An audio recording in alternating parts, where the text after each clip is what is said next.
6 p.m. and we are legal. So I will start this and set it off.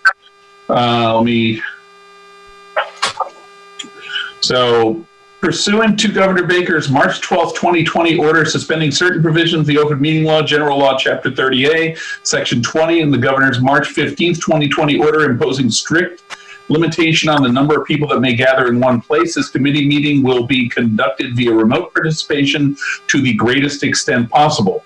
Specific information and the general guidelines for remote participation by members of the public and/or parties with a right and/or requirement to attend this meeting can be found on the city's website at salem.com. No in-person attendance of members of the public will be permitted, but every effort will be made to ensure that the public can adequately access the proceedings in real time via technological means. In the event that we are unable to do so despite best efforts, we will post on the city's website an audio or video recording, transcript, or other comprehensive record of proceedings as soon as possible after the meeting. Members of the public who wish to watch or listen may click the link that's on the Salem website for this. The webinar ID is 897-1787-4162, and the password is 480591. This is also being broadcast on SATV.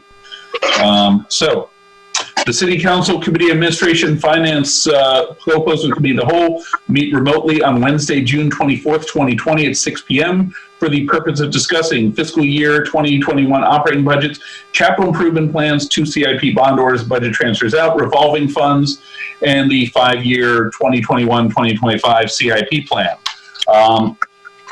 For this, we have today, we have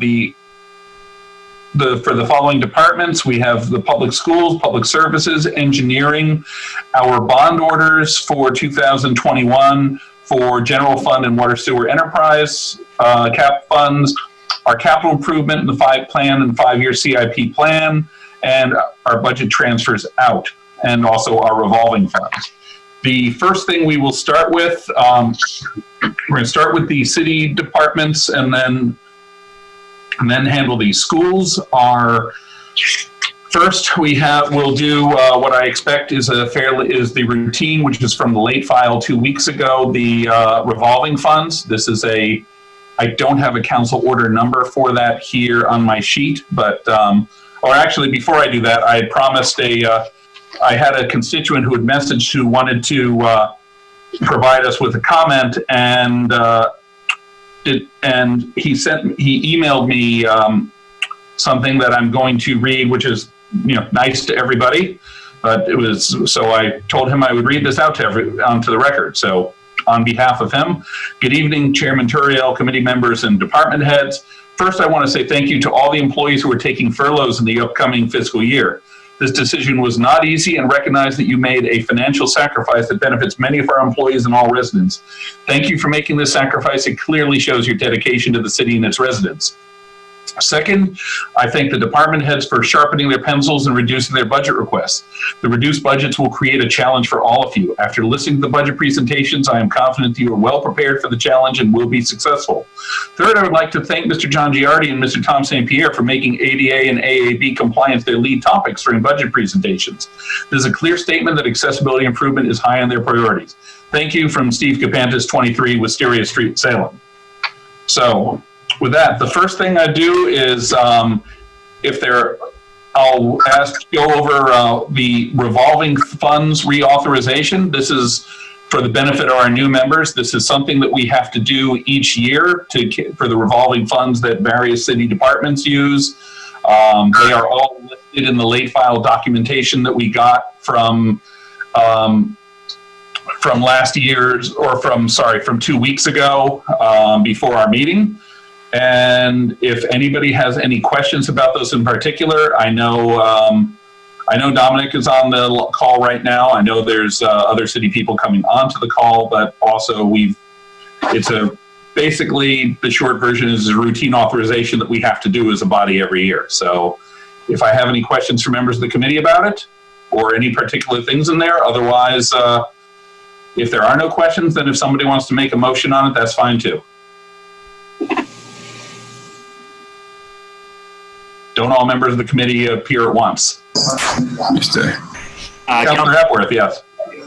Just curious, where is this at in the? I'm trying to find it. This is the budget late files that we got. Oh, gotcha. Okay. Budget late files, and it's about halfway through it, page 8.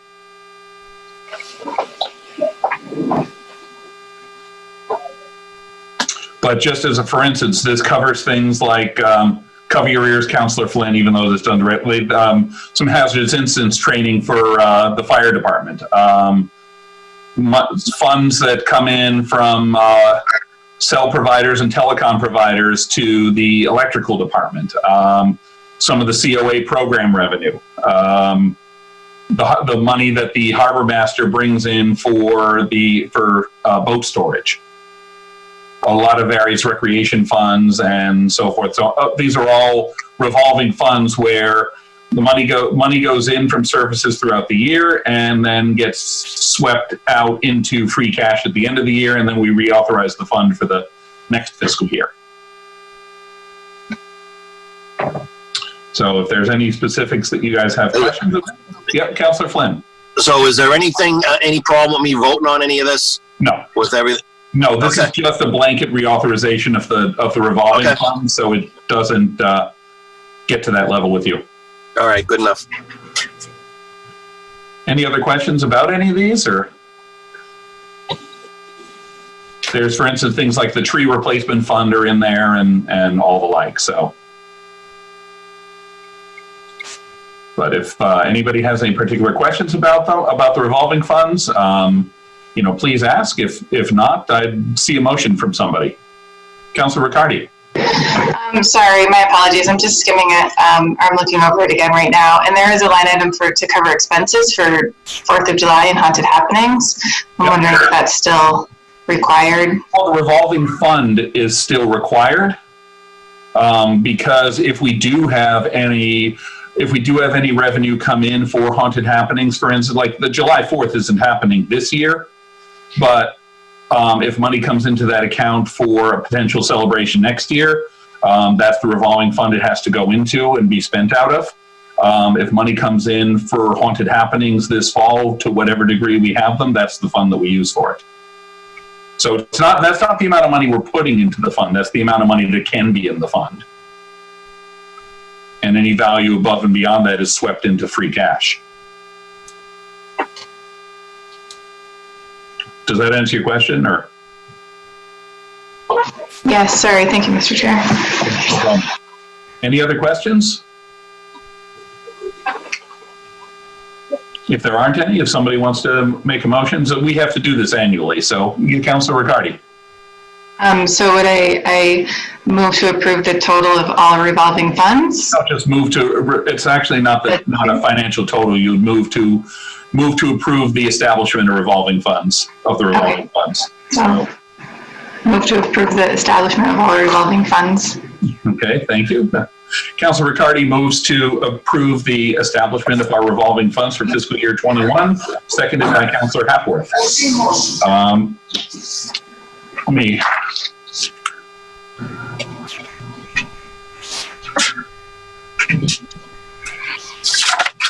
All right, seeing no further discussion on that, I'll call the roll. Councillor Dominguez. Yes. Councillor Flynn. Yes. Councillor Hapworth. Yes. Councillor Riccardi. Yes. And myself, yes. So with 5 count on the question of establishing revolving funds for fiscal year 2021, we have 5 councillors voting, 5 in the affirmative, none in the negative. The matter carries. So that's that one done. Next, we'll go to. We've got the whole public services crew here because I see Ray on the thing wearing the softball T-shirt. I got that one somewhere. I think when you played, we almost won. So with that, I'll ask our city engineer and general grand poobah of all things public, Dave Knowlton, to start, please. Okay. Are we talking about engineering?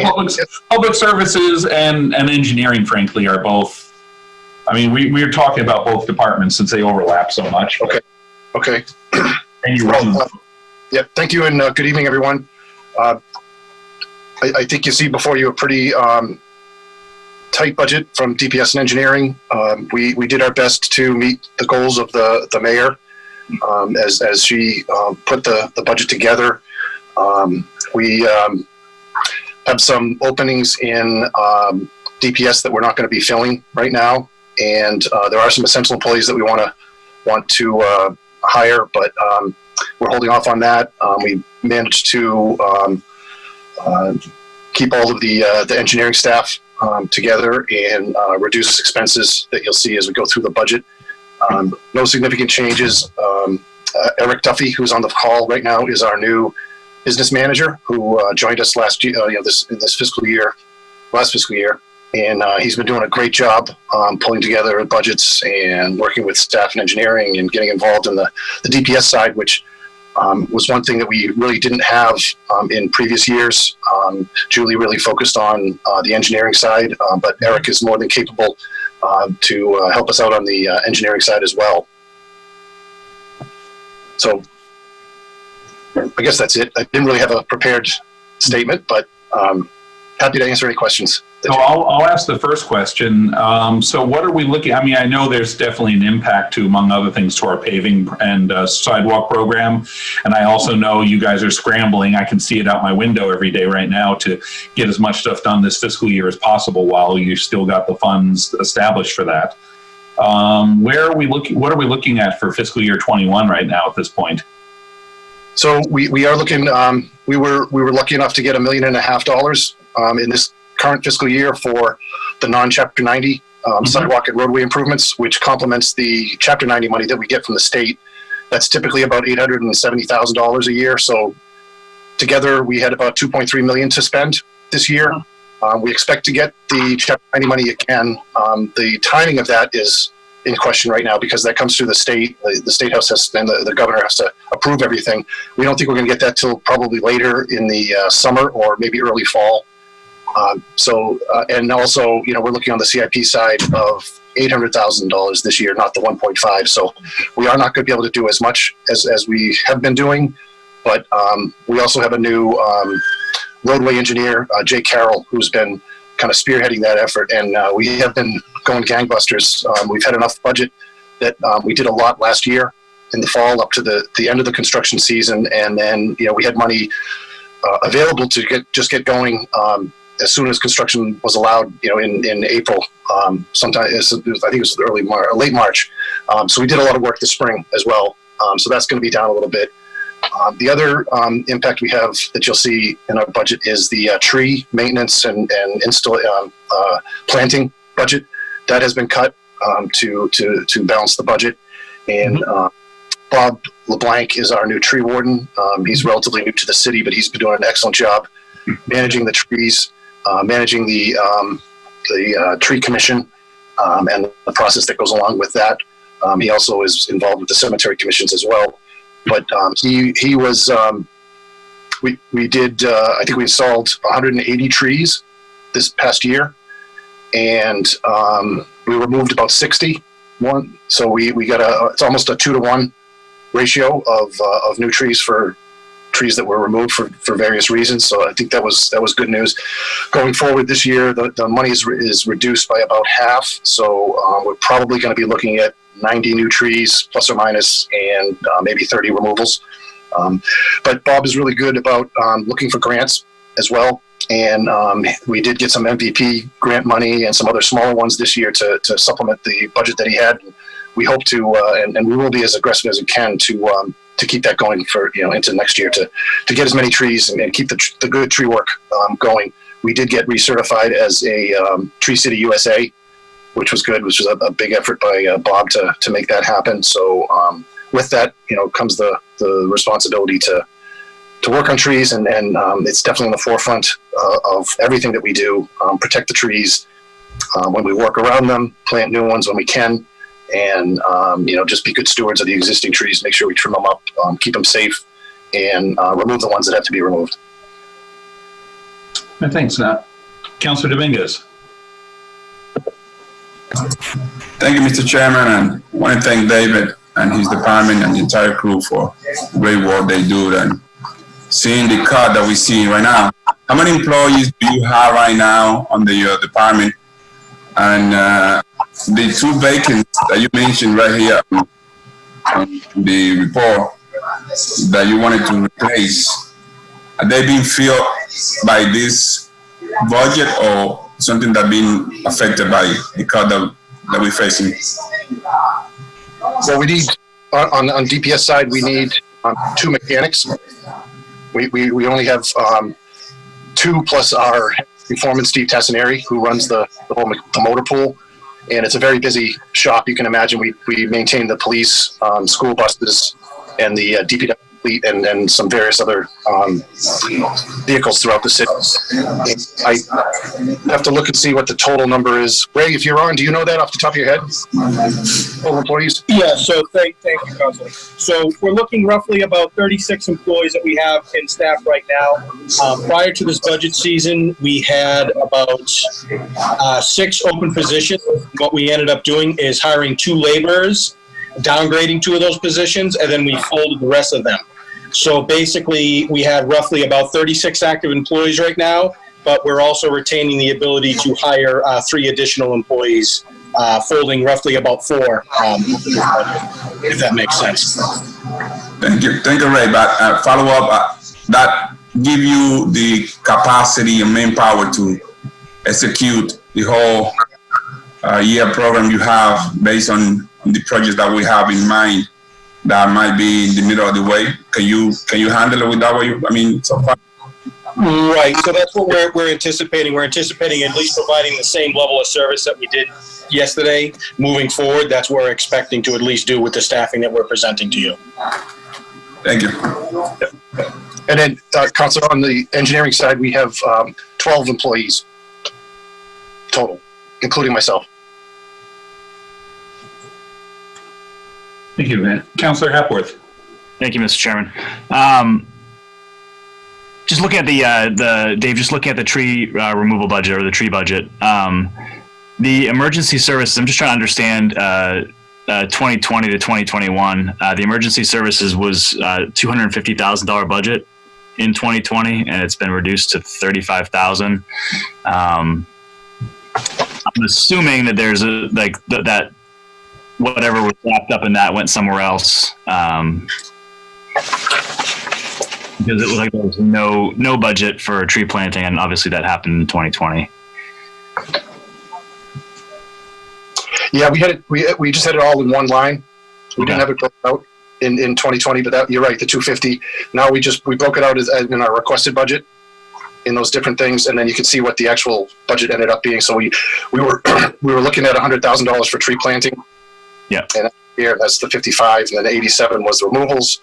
37 is the emergency. When we have storms, it's kind of a hard number to anticipate because you just don't know how many windstorms we're going to have or whatever, snowstorms, things like that. But that's relatively the same, 35,000. And then the equipment maintenance is just kind of replacing chainsaws and things like that. That is down to 0. But if we need something, we can use other budgets to do that. And we do, we want to keep that emergency service response kind of level funded.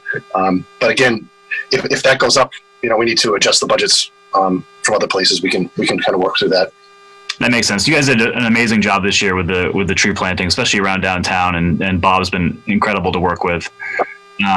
Is there a way? I noticed that the tree planting and aftercare is wrapped up into one line item. Is there a way to segment those out, or is it a single contract? I'm just curious in that if we were able to potentially get more trees throughout the city where the homeowners were caring for them. I know that we had some planted on our street, and there's a guy that comes around and waters them each day or every other day, which is awesome.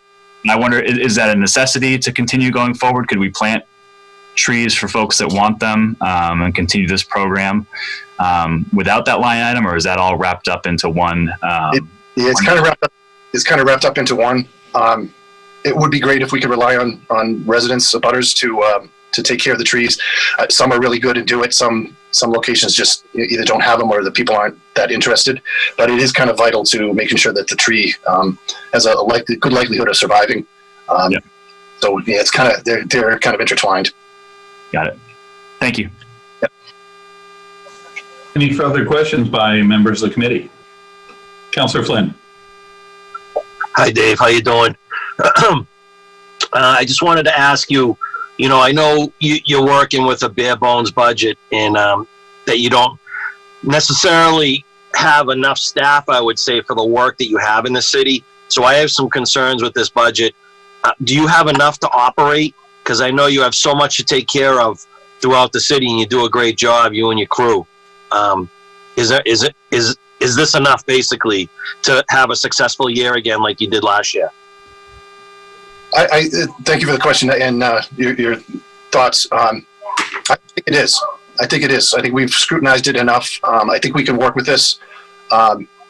We do have, Kevin Carnaccio's coming back. He's getting stronger. He had that illness that really knocked him out.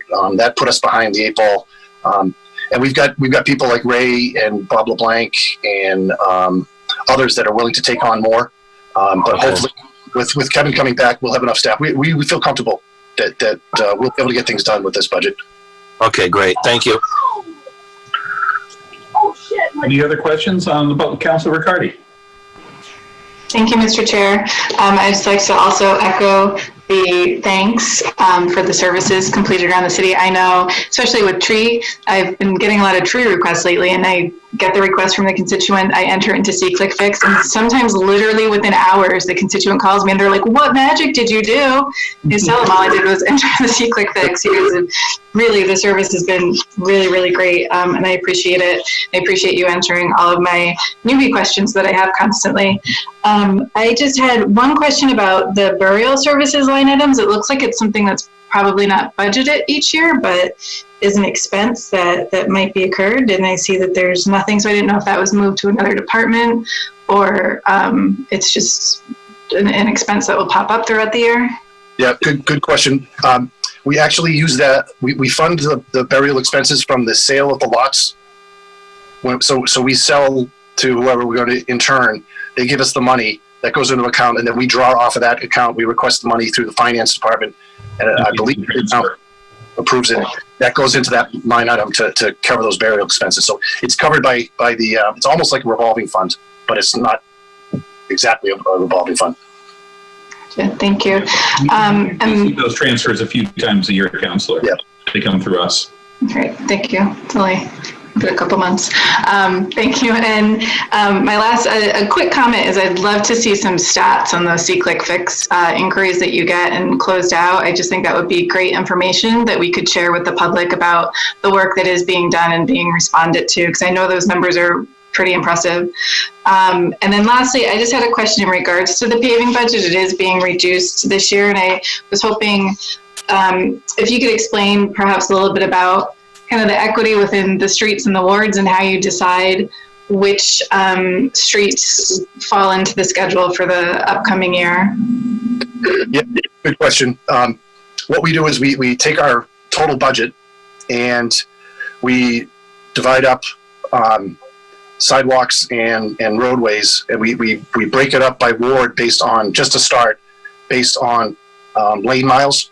So a bigger ward would get has more roads in it. It would get a little bit more of a share, and then the smaller wards would get a little bit less. And they kind of start from that, and then we really we use our pavement management program, which actually rates every single street in the city and gives us a rating. So we try to and address the ones that are in really bad shape to bring them up to a certain standard, and we move kind of through the city as we do that. I know Ward 6 is one that we haven't spent a lot of time in, but I know Jay it's in the fall and in the spring. But I know Jay has been working on Balcom, Simmons, and I think you had mentioned another street off of Mason Street. So we'll be coming there soon. We have an annual paving contractor. We have them for 3 years. So we just put together a scope of work, get them out there and get them to do that work. So we'll be coming to Ward 6 and some of the other wards fairly soon. I was actually about to ask you about the paving contractor. So 3 of them for a 3 year as opposed to just a renew year at a time this time. That's good. Right. That's a lot more efficient. Yep. Thank you. Thank you. Any other questions? Councilor McCarthy, not being a member of the committee. Thank you, Mr. Chair. Not being a member of the committee, to you. through you to Dave and Ray. I could sit here all night and talk, and we don't want to keep everyone here all night about the efforts that you and your staff go through for myself, and I think I speak for myself and for every ward councilor. I mean, on a day-to-day basis, you guys are frontline when it comes to constituent services. When we get the call, my first call is to Ray or to Dave. And people say, well, how do you know how to get a hold of Dave? I know Dave's schedule, and I know Ray's schedule, and I know how to get a hold of them. I know it's the best time to call them, and I am in constant contact with these two. And with all due respect to the Ward 6 Councilor, Councilor Riccardi, she's new wave, see, click, fix. I'm old school. I'm driving down the street and I see something, I'm not going to stop and see, click, fix. I pick up the phone as I'm driving, or if I'm fortunate enough to be driving my truck as opposed to my second truck, my son's got the Bluetooth. I pull over and I make a phone call and say, hey, Ray, I just saw this on such a street. Can you take care of this? No problem, Counselor. Thank you. And I know Ray goes through and puts it into see, click, fix, because I like to keep an accurate account of it. But I don't. Sometimes it's just, for me, it's easier when I see things. It's an immediate response for me is to make that quick phone call. And Dave and Ray and this whole staff have been great. I mean, even with just this whole COVID-19 thing, when we saw the uptick of people coming into the Willows, into Winter Island, and the amount of stuff that these guys had to do to get the bathrooms opened, and making sure that we had more staff on to pick up barrels because we saw an uptick in people. There's just, I could go on and on, but I think I speak for all the ward councilors in saying that you guys are the front line when it comes to the day-to-day services. And you, over my 13 years on the council, I don't care who was in either one of your positions, I know that the DPS guys are the guys that we need to rely on to make sure that those things get done, because those are the things that people, really, care about, whether it's their trash getting picked up, whether it's a pothole fixed in front of their house, whether it's a tree that needs to be pruned or taken down, or whatever the issue is. You guys are always there, and you've always been responsive to me. And I just want to let everyone know that you guys are, I say it to Ray all the time. I keep telling him he's the best, and he keeps telling me he's a cog in the wheel. And I keep, you know what cog means? He goes, I watch the Jetsons every morning, every Saturday morning with my kids, so I know what cog is. So I'm like, okay, the younger people won't know what the Jetsons are, or Cogswell Cogs, or Spacely Sprockets, but Reagan's a cog in the machine of what goes on around here. And I want to just take a few minutes and personally thank you guys, because really, when it comes down to the day-to-day services, you guys are the front line, and thank you.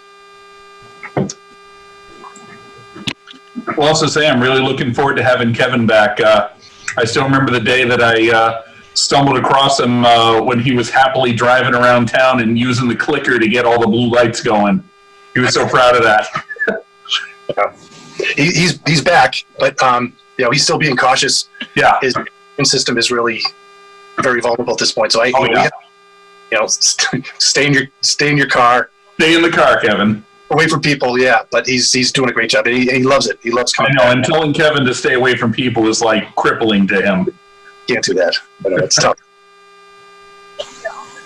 Any other questions from members of the committee or members of the council that are here in the call for Dave on either the public services or the engineering side of things? Just to, we have for public services and for engineering, we have multiple budget areas they cover, because we have to cover the enterprise funds that are, as has been explained, that are self-perpetuating. That's the case, but we pay for some of the engineering and public services out of general fund, and we pay for some of it out of the enterprise funds for those specific services, for water, sewer, trash, and the trash and recycling. And one other thing I will say, mainly for the benefit of those who might be watching this or listening on TV, if you look at other communities around us, there is a difference in their budgets. Beverly, for instance, does not include their enterprise funds in the general budget. So at first glance, it looks like Beverly's budget is millions of dollars lower than ours, but it's because we account for everything within the budget itself. So that's the difference. Anyhow, with that, if anybody has any other questions about particular items or the budget in general, otherwise we are, the first thing here in our stuff is public services, and our first operating budget area is page 8246, which covers the public services side of the operating budget. Councillor Flynn. Yeah, I'd like to make a motion that we approve the budget for public services general fund personnel, $1,792,775.47. So Councillor Flynn moves to approve the public services general personnel budget of $1,792,775.47. That was seconded by Councillor Hapworth. Seeing no further discussion on that, I'll call the roll. Councillor Dominguez. Yes. Councillor Flynn. Yes. Councillor Hapworth. Yes. Councillor Riccardi. Yes. Myself, yes. On the public services general personnel budget of $1,792,775.47, 5 councillors voting, all in the affirmative, none in the negative, the matter carries. On the next page, we have the public services general expenses budget of $1,306,696. Motion to approve from Councillor Flynn, seconded by Councillor Dominguez. To call the roll, Councillor Dominguez. Yes. Councillor Flynn. Yes. Councillor Hapworth. Yes. Councillor Riccardi. Yes. Myself, yes. So on that, on the total of for public services expenses, 5 councillors voting, all the affirmative, none in the negative, the matter carries. And then we have a departmental total of $3,099,471.47. Motion to approve from Councillor Flynn, seconded by Councillor Dominguez. Seeing no further discussion on that, Councillor Dominguez. Yes. Councillor Flynn. Yes. Councillor Hapworth. Yes. Councillor Riccardi. Yes. Myself, yes. 5 councillors voting on department total, 5 in the affirmative, none in the negative. The matter carries. Let me go to our next page of public services. We then have our public services snow and ice. That is a personnel and expenses budget. Hold on. And that is page 8258. To give a quick overview on this one, snow and ice is the one area in which the city isn't allowed to run a deficit. We try not to, except for the year 2015. That was kind of a big thing. But, so we fund it with a base amount each year, and then any money that's required above and beyond goes out of free cash. I will ask, how did we do this year? We did go over. By what, $1.50 or so, or? No, it was a good amount. It was almost $1 million. It was around 900,000. Didn't have a lot of snow. It wasn't a lot of accumulation, but there were some storms that we had to respond to. We did do salt. So it's still there's still expenses, and you know the 450 that we have doesn't go very far. Yeah, it kind of makes sense to keep it low and just deal with it as we go. Yep. We respond when police give us calls and say, you know, hey, we're getting calls about slippery conditions. You know, we've got to get the troops going, whether it's internal or our external contractors. So one thing that you guys talked to me about many years ago that really woke me up on the whole issue was roughly the cost per hour of a snow emergency. If you guys could talk about that a little bit, with the services that we have to bring in and the contractors, talk about that process for a minute or so, and then. Sure. Ray, do you want to weigh in? Yep. So we roughly have about 20 trucks that we have internal that we run off our internal, and the average rate of pay there is roughly about $26 an hour regular pay, depending on overtime costs. You're looking at roughly anywhere between $32 an hour to $42 an hour. And not only do you have the labor costs, you also have the salt costs and then the fuel costs. So some of those costs, and depending, we also have an additional 80 to 90 contractors coming in. So if we have a full-blown plowing event, we have anywhere between 100 and 120 pieces operating. You could be, expending close to, off the top of my head, maybe $3,000-4,000 an hour, just in operation costs. So you could see one storm coming in, an 8-inch storm coming in at a point of about $150,000 just to clear the streets and the sidewalks. And then a long duration event. Just for reference sake, I think we wound up spending about $4 million in 2015. That is, Like that. I have to double check on those numbers, Counselor. But No, it was, I'm not asking you for it was exact. roughly about I want to say like 2.5 million, something around those lines, maybe a little bit more. Yeah, I know thanks to the state accounting rules, we paid for it over the next 3 years, but just like we finally finished paying that off last fiscal year ago. Yeah. So, the big reason for the increase this year is we've been trying to keep up on the sidewalks downtown. If you saw a lot of those ATVs that we're trying to do downtown, a lot of the parking lots, trying to spend some more time on those bike lanes, that's being reciprocal of that price of operating per hour and what that looks like. Yeah, this year was pretty solid. Question from Councillor Hapworth. Thank you, Mr. Chair. And just want to thank you guys for the snow removal, especially on the sidewalks and the pedestrian areas. I think it was super appreciative of a lot of folks. It was surprising to see in some cases. Looks like it's expanded. I think Ray just mentioned it. It's expanded over the last year, maybe 2 years. I don't know how far that goes back, but where does that fit? I don't know if you said already, where does that fit into this budget? It looks like for snow removal, that's where that, I think, sits, but that's sort of an arbitrary number because we don't know where that's going to fall. Is there a plan to explain that, or what percentage of that is taken up with pedestrian access? I don't have that number. I don't know if Ray has it either off the top of his head. That's something we can get to you, but it is a series of contractors, and we do have our own equipment that we use. That $115,000 for snow removal, is that where that would come out? Yes. Yep. Is there other expand that this year or maintain it, or is it getting reduced? Do you have that answer? We keep it the same. That every year. The sidewalks that have sort of increased over the last, I would say, year or so, is that going to stay the same as well? Yes. Okay. Yep.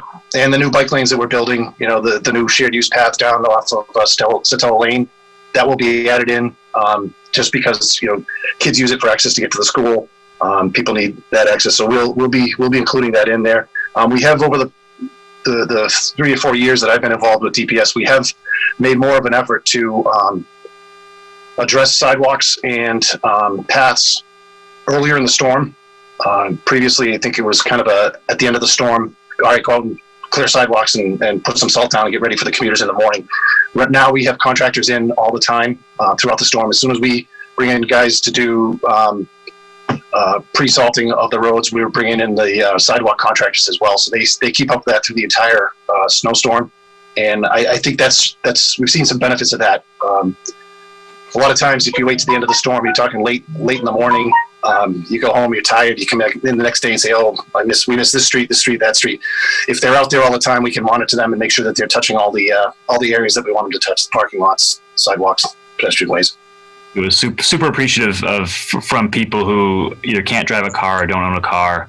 I think it was a huge win for accessibility over the last year or so. So thank you. Good. Yeah, that has been a big area of improvement. Councillor Rigardi. Thank you, Mr. Chair. Through you. I also agree there definitely has been improvements with sidewalk shoveling, but I'm wondering if we could possibly be increasing those numbers. So there was that meeting that we had, I believe it was in January, the joint meeting with the traffic and parking department, your division, and just talking about increasing the pedestrian and sidewalk coverage for snow removal. Because clearing downtown, clearing the bike paths, that's great, but we really, I think, should also be focusing on the pedestrian accesses from the neighborhoods outside of downtown. There are some main sidewalks like North Street, for example, or Boston Streets, that I really think we should be putting a number around and seeing what it would cost to also include coverage of snow removal there. I understand that this is a lean year for budgets, but I'm hoping that that is something that's still being considered and being cost calculated. Absolutely. We've had those discussions with the mayor as well about the entrance corridors and dedicating a crew or crews to those sidewalks. That's something to look into this summer, fall as we get ready for the next season. All right. Thank you. Thank you. I have a question from Councilor Dominguez and then from Councilor Flynn. Thank you, Mr. Chair. To you, Dave and Ray, once again, thank you. Can you, for my own clarification, how do you distribute the budget on the snow removal based on neighborhood? Or they have any specific amount allocated for each neighborhood, or this is just in general? No, it's general, but we have snow maps that break out each ward into sub map areas. So, and we assign a contractor and a city, or sometimes multiple contractors and a city truck to those areas. So the entire city gets covered, and we monitor the effectiveness of it. If I'm out during the storms, Ray's out during the storms. We also bring in some other folks. Kevin is out, just monitoring how effective the contractors and our guys are doing. There's sometimes where some streets might get missed, or they're not plowing to the curb. So we are constantly out there checking to make sure that they're doing the right thing and being as effective as possible. But it's not broken up by wards or neighborhoods. It's a citywide effort. We do spend extra time on the mains, the main roads, the larger roads, but it's pretty much spread evenly across the city. And no budgetary numbers put on any plow district. Just to be clear. Okay, thank you. Thank you. Councilor Flynn, has he moved over there on the screen? Concerning the cost of the salt for the roadways, are we still buying in bulk with other cities to save? Yes. What would you guess the savings is by doing this share program? Just a ballpark figure. Is it a big number that we save by buying like that?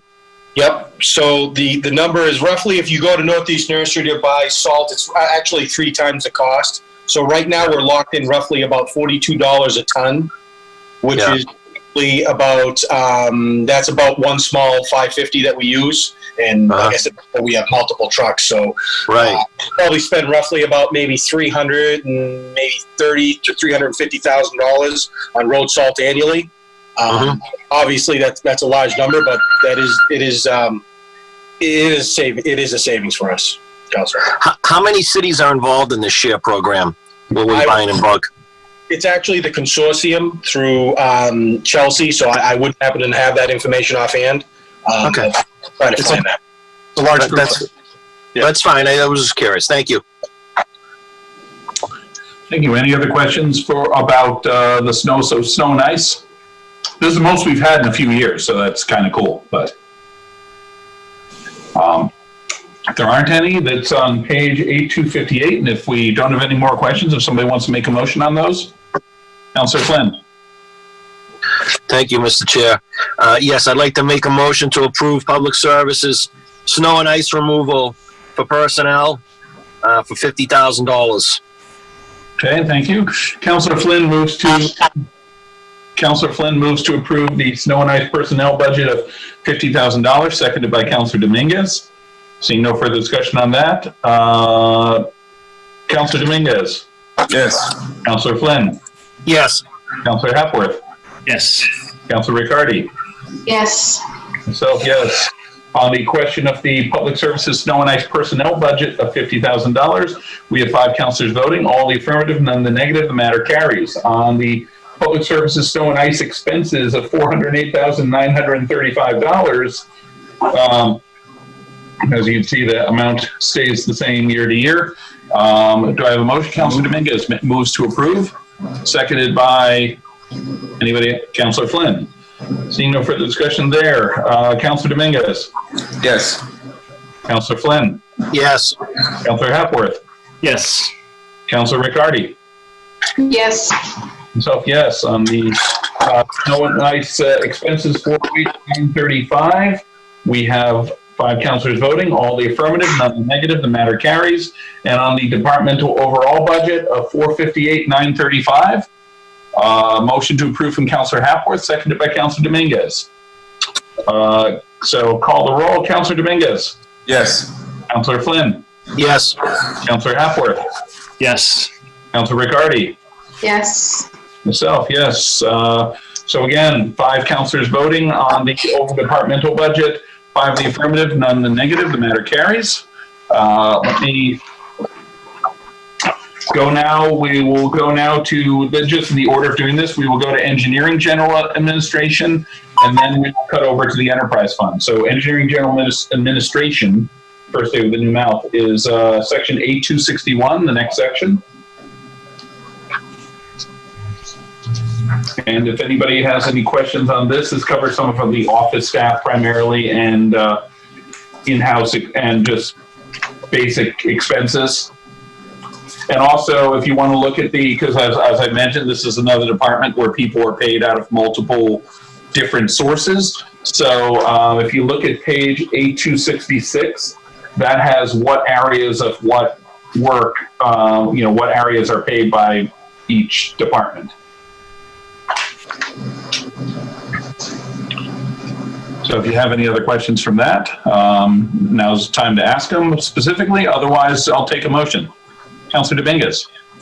Yeah, I'd like to make a motion to accept the engineering general personnel total of $172,151 with 85 cents.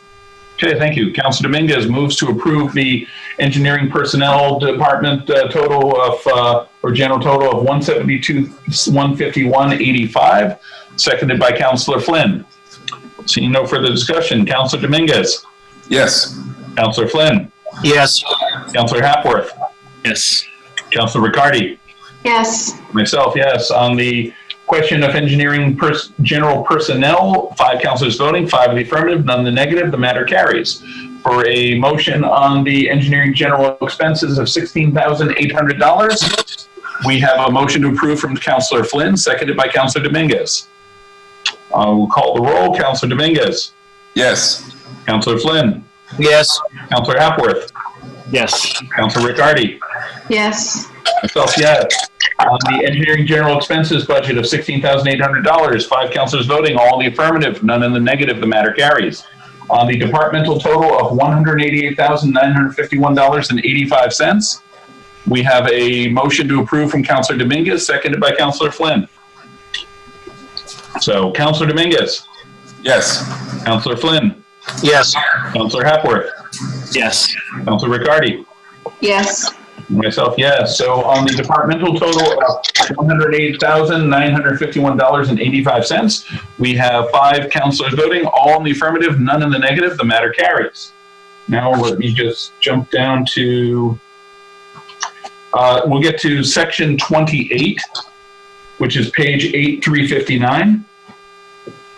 That goes into our enterprise funds. So the next 3 sections cover that.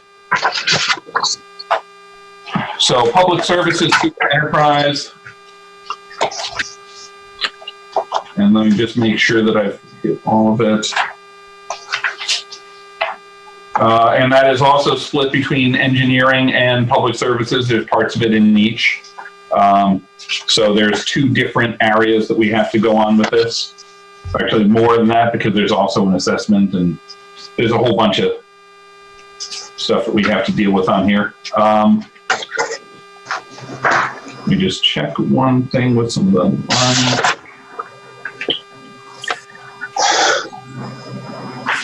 All right, so starting with public services sewer enterprise, which is page 8361. If anybody has any questions about the enterprise fund aspect of things. Now would be a good time. Otherwise, we can make motions.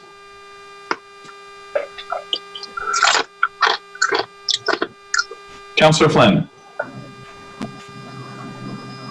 Thank you, Mr. Chair. I'd like to make a motion to approve this for personnel salary for $466,797.92 for the public services sewer enterprise personnel. Second. Thank you. Okay, Councillor Flynn moves to accept sewer public services personnel of $466,797.92, seconded by Councillor Dominguez. Call the roll. Councillor Dominguez. Yes. Councillor Flynn. Yes. Councillor Hapworth. Yes. Councillor Riccardi. Yes. Yes. On the sewer public services personnel of total, we have 5 councillors voting, 5 the affirmative, none the negative, carried. On sewer public services expenses, in the amount of $180,000. Do I have a motion on that? Moved by Councillor Hapworth and seconded by Councillor Dominguez. So seeing no further discussion on that one, call the roll. Councillor Dominguez. Yes. Councillor Flynn. Yes. Councillor Hapworth. Yes. Councillor Riccardi. Yes. Myself, yes. On sewer public services expenses, $180,000. We have 5 councillors voting, 5 in the affirmative, none in the negative. The matter carries. On the public services sewer departmental enterprise fund departmental total of $646,797.92. We have a motion to approve from Councillor Flynn, seconded by Councillor Dominguez. Seeing no further discussion, call the roll. Councillor Dominguez. Yes. Councillor Flynn. Yes. Councillor Hapworth. Yes. Councillor Riccardi. Yes. Myself, yes. On the water and sewer public services departmental total, we have 5 councillors voting, 5 the affirmative, none in the negative. The matter carries. Next, we'll go to engineering sewer enterprise, which is 369. And as you'll notice, it's almost exactly the same total because they tend to serve one another in terms of the split on things. So if just check something here quickly. Okay, if anybody wants to make a motion on that, Councilor Dominguez. I have a question before the motion. Go ahead. Sorry, if I may. Based on the history of the Salem, I know the sewers are, and most of the infrastructure of Salem is very old. How much do you think we have replaced so far on today present time? I mean, our infrastructure on that area is okay, or you think it's need other work in the future? It's you're absolutely right. It's an old city. It's a coastal city. We've got very old infrastructure. It does take a lot of effort and money to keep things moving, whether it's the sewers, the drains, or the water flowing. But I think we have enough budget with our operating budget and supplemented with some CIP improvements, longer term improvements, that we can keep up with it. It's, we have people assigned every day to water and sewer and drainage issues. We have contractors all over the city helping us out, whether it's TV inspections of drains and sewers, or other things we do with contractors replacing water mains. It's a constant need. It requires constant attention. But we keep up with it. We do get surprised every once in a while. I think the councilors, you may have heard about the issues we had on Essex Street, where we just had a sewer collapse. A lot of people were affected by that, and it was a costly repair that we had to do. We also had another one in Ward 5, the Linden Laurel area, right near Josh, that required some emergency repairs. And typically what we do when we have those kind of large repairs, we will request retained earnings from the enterprise fund, from the council, and that money then gets transferred in to our operating expenses, and then we can get the work done and we pay the bills. It's evident by, if you look at the fiscal year 2020 budget, The sewer system improvement program has 641,000 in the adjusted budget, and that was reflective of the sewer repairs that we had to do on Essex Street. It was about $400,000 worth of work. So, we try to anticipate as much as possible by being proactive and TVing and try to understand the system. But every once in a while we get caught. We've had some really big water main breaks in the past that are expensive. It's just kind of the nature of the beast. But that's kind of how we address it, how we move forward and keep things moving. Thank you. Thank you. Any other questions on the sewer side?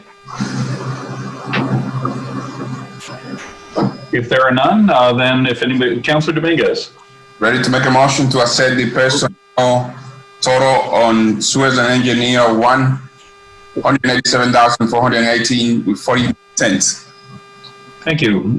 Councilor Dominguez moves to approve the sewer engineer personnel of 187,418.49, seconded by Councilor Hapworth. Seeing no further discussion, Councilor Dominguez. Yes. Councilor Flynn. Yes. Thank you. Councilor Hapworth. Yes. Councilor Riccardi. Yes. Yes. On the sewer engineer personnel of 187,418.49, we have 5 councilors voting, all in the affirmative, none in the negative. The matter carries. Sewer engineering expenses of $483,100. We have a motion to approve from Councilor Dominguez, seconded by Councilor Hapworth. Although lots of hands went up at once. So, seeing no further discussion, call the roll. Councilor Dominguez. Yes. Councilor Flynn. Yes.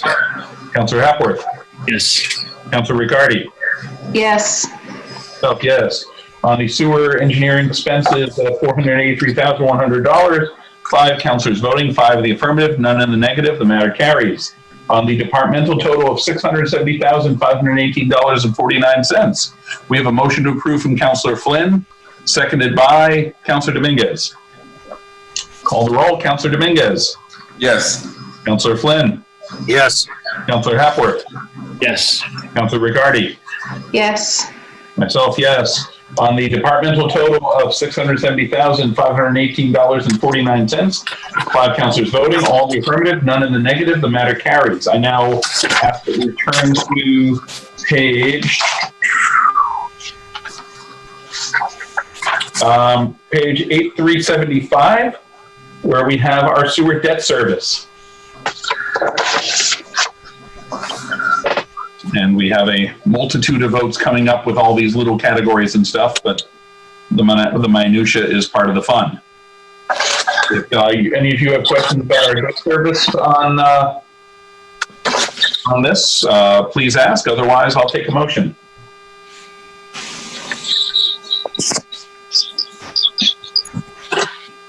Yes, Councilor Hapworth.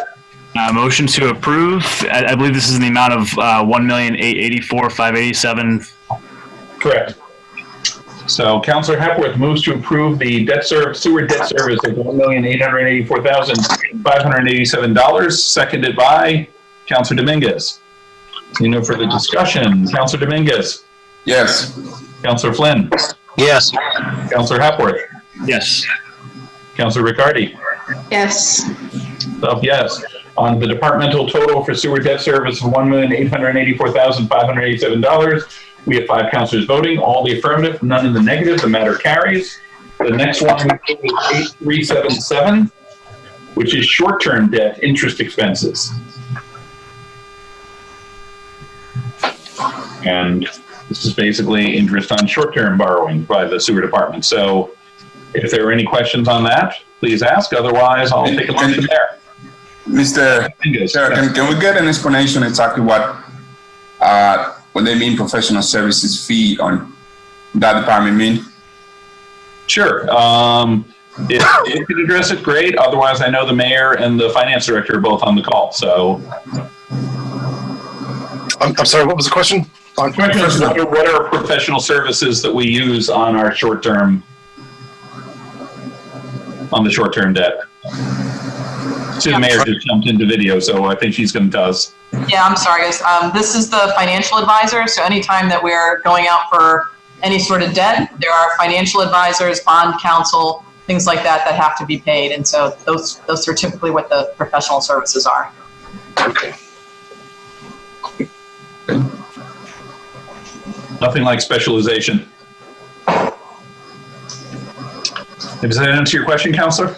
Yes, thank you. Great, thank you. All right. If there's any other questions, if there aren't, then if somebody wants to make a motion on this, Counselor Riccardi. I move to approve the short-term debt interest expense of $47,000. So, thank you. Counselor Riccardi moves to approve the departmental short-term debt interest expense total of $47,000. That was seconded by Counselor Dominguez. See no further discussion on that. Counselor Dominguez. Yes. Counselor Flynn. Yes. Counselor Hapworth. Yes. Counselor Riccardi. Yes. Yes. On the question of the departmental total for short-term debt interest expense of $47,000, we have 5 counselors voting, all in the affirmative, none in the negative. The matter carries. And now here's the one that's the most painful to us of all, Section 8379. This is our SESD sewer assessment. So this is what we have to pay the district for processing our waste, and we don't get very much back in return, which is Mayor, if you would like to give your annual traditional complaint about this, because it is pretty unfair. And Yeah, I mean, I think for the newer counselors, the veteran counselors have heard this piece before. We host the South Essex Sewage District, which provides secondary treatment of sewage for 5 communities, including Salem. As part of the agreement, this was a court battle that led to the allowance of the SESD regional entity to create the secondary facility on the water in Salem. As part of their creation of that entity and the court appeal that went with it, the city receives a pilot payment, a payment in lieu of taxes for their presence there. The pilot payment is $500,000. I believe it woefully underfunds the city for what the actual value of that property is. Even SESD's own accounting, records and financial statements would show the value of the equipment. Obviously, waterfront land would be significantly higher than what they're paying, what the resulting payment is to the city of Salem of $500,000. We have tried to work with our partner communities who are part of this regional entity to say, look, we really need to get this increased. Can we have an escalation clause? Can we look at a one-time lump sum increase? And we have not been successful in getting that increased. It does take 2 things: a vote of the board, which would require a majority of the board. It's sort of like a weighted vote system, and it is built into the legislation, so it would require an act by the legislature to be approved. I would encourage you to continue to press our local officials for some fairness here. I don't think we're looking to have anybody pay more at such a high rate, an exorbitant rate, that it would skyrocket water and sewer rates in other communities. We are just looking to be fairly compensated for hosting a regional facility. And it's not just about the regional facility where it's located along our waterfront, where there could be lots of other things. But it's also about all the pipes that run to it from other communities. So, the trucks that leave and exit the facility in the late night hours, there's a lot of impact from having this facility here. Dave Knowlton is our board member and representative there. He has argued and presented information and facts as to why we think it should increase. But so far, we have not been able to curry favor with at least 3 communities to support that. It is something that remains on our list to talk with Senator Lovely and Representative Tucker, and perhaps I would love to engage the council in helping sort of revisit this issue again to try and get some traction on it. It's just not fair to our community or to ratepayers. And, I'd say there's a reason the SESD plant, isn't on the Gold Coast in Beverly or, on the Neck in Marblehead. It ended up here, and we should be fairly compensated for it. Next door to a power plant, by the way, right? Like, none of those things ended up in those other communities. And this is going back a long, long time ago. But it's not lost on me that they ended up here, and we should be properly compensated for them. at least we have an escalation with the power plant. Yes, we do. Well, I mean, the power plant is a private entity, so they are paying exactly. taxes. There is a distinction there. I know. You know, but I just certainly. wanted to get you wound up. Yep. Thank you. I need to be more wound up this week, Josh. Right? Right, yeah. Well, there you go. So if there were any other questions about this, so this is our city assessment towards the SESD overall operational costs. And this is based on usage, I should say. So I went off on a tangent about the pilot payment, which is lacking, but every community is assessed, a portion of the cost of operating the facility, and it's based on flow. You know, how much you're seeing into the system. So I would like to channel the advice of a city council legend. Put a brick in your toilet. Reduce the flow. May he rest in peace. May he rest in peace. Indeed. Anyhow, if that's good for everybody, if there's any questions or a motion from the committee, Councilor Dominguez. Motion to accept the total assessment of $4,763,997 with no cents. So Councilor Dominguez moves to accept the sewer assessment of $4,763,997. Seconded by, give her a hand, anybody? Councilor Hapworth, thank you. So with that, I'll call the roll. Councilor Dominguez. Yes. Councilor Flynn. Yes. Councilor Hapworth. Yes. Councilor Riccardi. Yes. Myself, yes. On the sewer SESD assessment, 5 councilors voting, 5 the affirmative, none the negative. The matter carries. And then our last for this particular segment is the Sewer Enterprise Fund insurance deductible. This is about as straightforward as it gets, but if there are any questions, feel free to ask. Otherwise, I'll see a motion on this. Councilor Dominguez. Motion to accept the total insurance deductible of $5,000. Councilor Dominguez moves to accept the insurance deductibles of $5,000, seconded by Councilor Flynn. Seeing no further discussion, Councilor Dominguez. Yes. Councilor Flynn. Yes. Councilor Hapworth. Yes. Councilor Riccardi. Yes. And myself, yes. On the Sewer Enterprise Fund insurance deductible, $5,000. 5 councilors voting. All the affirmative, none in the negative. The matter carries. I will now flip the page to the next section, Public Sewers Services Water Enterprise. And in this one, we have other assessments there as well. And public services and engineering and so forth and so on. So, Dave, if you want to touch on this one a little bit before we go into it.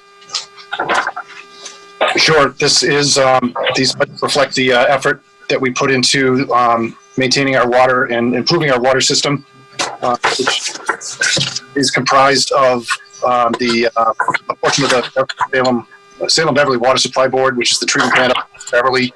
There's a large pump station there that draws clean, treated drinking water out of the clear well of the treatment plant and pumps it to Salem. We have about 15 miles of transmission main. One goes through to Folly Hill, where we have a underground reservoir there, about a 10 million gallon underground storage tank. And then 2 other ones come into the city. One comes down through Beverly and down Rantoul Street and over the Beverly-Salem Bridge. And the other one comes down North Street. And that North Street line goes and feeds the Gallows Hill tank. And that provides the operating pressures in the city. We also have a booster station on high pressurized, essentially Island Ave from Wilson Road all the way to the Lynn line, and then on either side of it as the system down Marlborough Road in that. So on the public services side, it's the effort that's required to make improvements, replace gates, replace valves, replace hydrants, do flushing of our system every year, to making repairs, to emergencies, any large water main breaks, and then also we do periodically replace sections of pipe that are overly problematic to us. Mhm. You know, from time to time, we'll put together a bid to contractors to have them come in and help us do that work. So that's kind of an overview. One thing I'll point out, again, this is kind of for the benefit of the people who are watching this and for the new counselors, is our water usage in general. Although the population of the city has grown, our water usage has dropped somewhat since I started on this board, on the city council. And the reason for that is we lost one very, very large water customer. The old power plant went through how many gallons a day was it? Something. I forget. It was significant. I think it was around 250,000 gallons a day. Yeah, tens of thousands. Yep. So once the old power plant shut down, the new one uses a tiny fraction of that water. So our overall cost of water has gone down. Finally, it took a while for that to adjust itself out of the system because the billing is based on a 3-year average. So it took a little while for that to come out of the system, but once that did, it significantly lowered our water costs, and which is certainly not a bad thing. So anyhow, any questions from members of the committee on the water enterprise side? Councilor Dominguez. Thank you, Mr. Chair. On the 2018 budget, I saw a big amount of money in utility and repair maintenance. Very lucky that we don't have any major repair during the 19 and 20. But now, you know, with the cut, we see only $15,000 allocated to repair. In an event that we had an emergency on that area, how can we, there is any way you can explain, Dave, how we get the funds to cover any repair that we have any? Yep. So much like the sewer enterprise accounts, if we have a large water main break that we need to respond to, we don't typically carry those kind of funds in our budget, but we do, if something happens like that, we will request retained earnings from the council, and then those retained earnings will be placed into our operating budget like you see on the contracted services under public services. So the number went from 1,000 typical to 186,000, and that was the transfer in of the retained earnings to pay for the repairs for the water main breaks. Mm-hmm.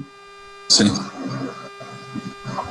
Thank you. I only wanted to say that I had the opportunity to be the liaison for water and sewers the last 2 years, and I visited the plant. Wonderful job and great partnership with Beverly and the rest of the people involved, and I think they're doing a great job. So I just wanted to mention that. Thank you. Thank you.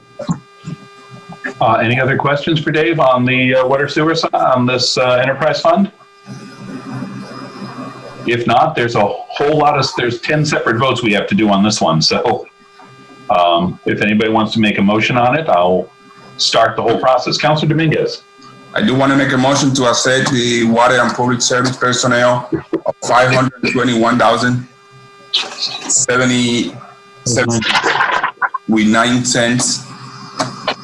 Okay, Councilor Dominguez moves to approve the water public services personnel budget, enterprise fund budget of $521,798.09, seconded by Councilor Flynn. Seeing no further discussion, Councilor Dominguez. Yes. Councilor Flynn. Yes. Councilor Hapworth. Yes. Councilor Riccardi. Yes. Myself, yes. On the water public services personnel enterprise fund budget, we have 5 councilors voting, 5 in the affirmative, none in the negative. The matter carries. On the water public services enterprise fund expenses of $171,650, we have a motion to approve from Councilor Dominguez and seconded by Councilor Flynn. Seeing no further discussion, Councilor Dominguez. Yes. Councilor Flynn. Yes. Councilor Hapworth. Yes. Councilor Riccardi. Yes. Self, yes. On the water public services expenses enterprise fund budget, we have 5 councilors voting, all in the affirmative, none in the negative. The matter carries. On the departmental total of $693,448.09, we have a motion to approve from Councilor Riccardi, seconded by Councilor Flynn. Seeing no further discussion on that, Councilor Dominguez. Yes. Counselor Flynn, Yes. Counselor Hepworth, Yes. Counselor Riccardi. Yes. Myself, yes. So on the departmental total of 693, 448.09, we have 5 counselors voting, 5 in the affirmative, none in the negative. The matter carries. If you want to go now to the engineering water enterprise side, that would be page 8393. So if you guys want to look at this, and then if there's any quick questions on that one, please. The biggest expense here is the electricity supply to the pumping station that we have. They're big pumps. They draw a lot of power.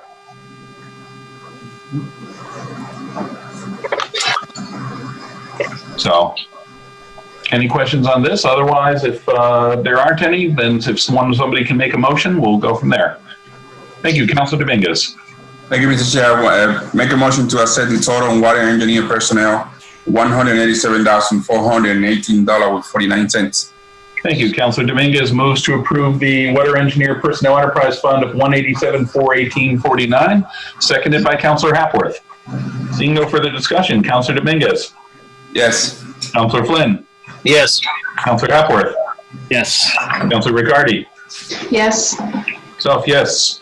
On the Water Engineer Personnel budget, we have 5 voting, 5 in the affirmative, none in the negative. The matter carries. On Water Engineering expenses of $522,350, we have a motion to approve from Councilor Dominguez, seconded by Councilor Hapworth. Seeing no further discussion, call the roll. Councilor Dominguez. Yes. Councilor Flynn. Yes. Councilor Hapworth. Yes. Councilor Riccardi. Yes. Myself, yes. So on that, we have 5 on the water engineer expenses. We have 5 councilors voting, 5 in the affirmative, none in the negative. The matter carries. On the departmental total of $709,768.49, do I have a motion to approve? So moved by Councilor Riccardi, seconded by Councilor Dominguez. So Councilor Dominguez. Yes. Councilor Flynn. Yes. Councilor Hapworth. Yes. Councilor Riccardi. Yes. Yes. On the enterprise fund water engineering departmental total of $709,768.49, 5 councilors voting, all in the affirmative, none in the negative. The matter carries. Now we have a couple of other things we have to cover with this, which are, again, we have to cover our long-term debt service on that, short-term, the water board assessment, and then our insurance deductible. So the first of those is 8,400, and that's our water debt service with CIP from various years. So any questions on debt service? Otherwise, I'd ask for a motion. Councilor Flynn.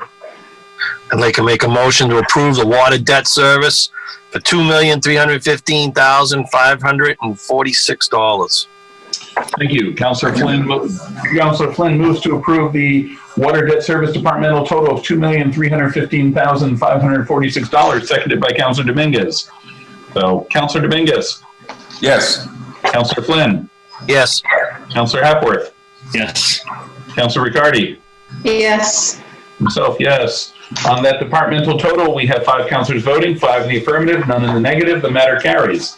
Our next item is page 8402, which is the short-term debt interest expenses. Again, this is basically what we dealt with on the sewer side, except now it's for water. So that's how we do that. Any questions? Otherwise, I'll take a motion on that. Councilor Dominguez. Thank you, Mr. Chair. I guess that the same principle applied to the professional service fees. Correct. Why we have $40,000 on this and the other one we only have 13? Any reason why? I can give you, I mean, we can get more if you want it, but generally speaking, it probably means that there was more financial work that had to take place, or bond issuance, or refinancing costs, or whatever else would go with that. Sewer expenses and water expenses are not directly linked to one another, so.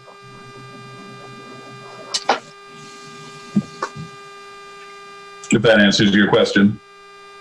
I guess it does, but without any any more information, I can take what I hear, but I would like to see any reason why it's got into that, even though our different services. But for the general public, we need to at least some explanation why we have 43,000 in one part, and the other one we had only 13, which is understandable. But we like to, I can know I'm satisfied with that because I don't have the information in front of me. But if it is what it is, it is what it is. But basically, I just wanted to see if there is any explanation on that. Yeah, if you want to look, I mean, I'm sure either Lori or the mayor can jump in, but if you look at page 8403, it goes what your specific, the specific costs are outlined there. But and Lori wants to jump in, so. I'm sorry, I didn't hear exactly which one he was questioning. What are short-term debt costs? Because it's a higher number than the sewer short-term debt side. Right. So we determined that we would borrow money in short term instead of in long term as of June, so that we did not have to pay a principal payment in fiscal year 21. So when you're trying to balance what the budget is and what those numbers are, so the next year we have a band, so we'll pay interest on that, and then the following year we'll pay principal. So the short-term number is a little higher this year because we deferred making principal payments. Yeah, but the question is not versus last year, it's versus maybe two services kind of very similar, even though they are not the same. How can we see 13,000 on sewers and we see 43 on water? That's my question. It's not based on 2020 and 21. You understand that for some reason year by year things change, but versus services, why we see the whole difference on these two services? Clean water and sewer? Is that what you're asking? Yeah. So between water and sewer, so depending on what our CIP number is, and what we borrowed in a particular year, so there's different borrowings that we do that is for water and for sewer. So in this particular year, there was probably more of one than the other, and that will fluctuate from year to year based on the projects that Dave Knowlton and the engineering department are coordinating. And so as they're spending that money, then we have to borrow for it so we don't end up in a deficit position before the end of June. So those numbers will fluctuate from year to year based on the amount that we have to borrow.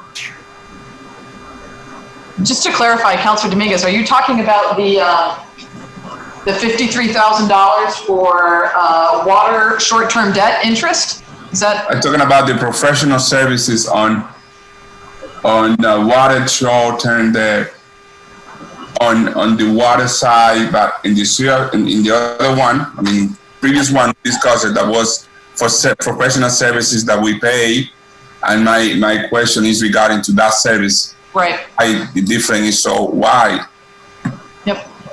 I mean, I think professional services, as Lori said, depending upon how much capital that we're bonding for what specific purpose, when you go forward with municipal bonds, they're tax exempt, they have to be certified in advance. We have a financial advisor that helps us in terms of looking at how we structure the financing to make sure we're getting the best interest rates at the appropriate time. And when we can refinance, they really do help us with that. At times it makes sense to do that, and others it doesn't.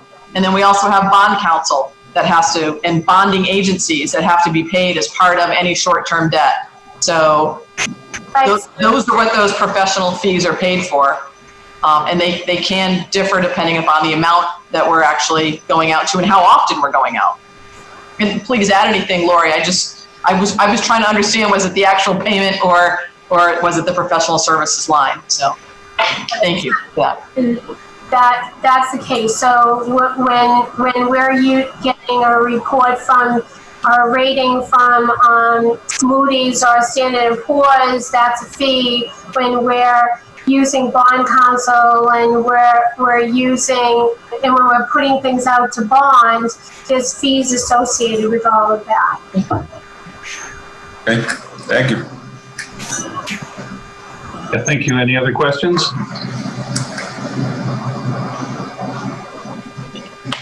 If there aren't any questions, if anybody would like to make a motion on this, Councilor Dominguez. Make a motion to accept the water and short-term debt of $53,000. Thank you. So Councilor Dominguez moves to approve the water short-term debt interest expenses of $53,000, seconded by Councilor Flynn. Seeing no further discussion, Councilor Dominguez. Yes. Councilor Flynn. Yes. Councilor Hepworth. Yes. Councilor Riccardi. Yes. So yes. On the short-term debt, water short-term debt interest expenses under enterprise fund of $53,000. We have 5 councilors voting, 5 in the affirmative, none in the negative. The matter carries. Next, we flip one page to 8404, and that covers our Salem Beverly Water Board assessment. So, if there's any questions about this particular number?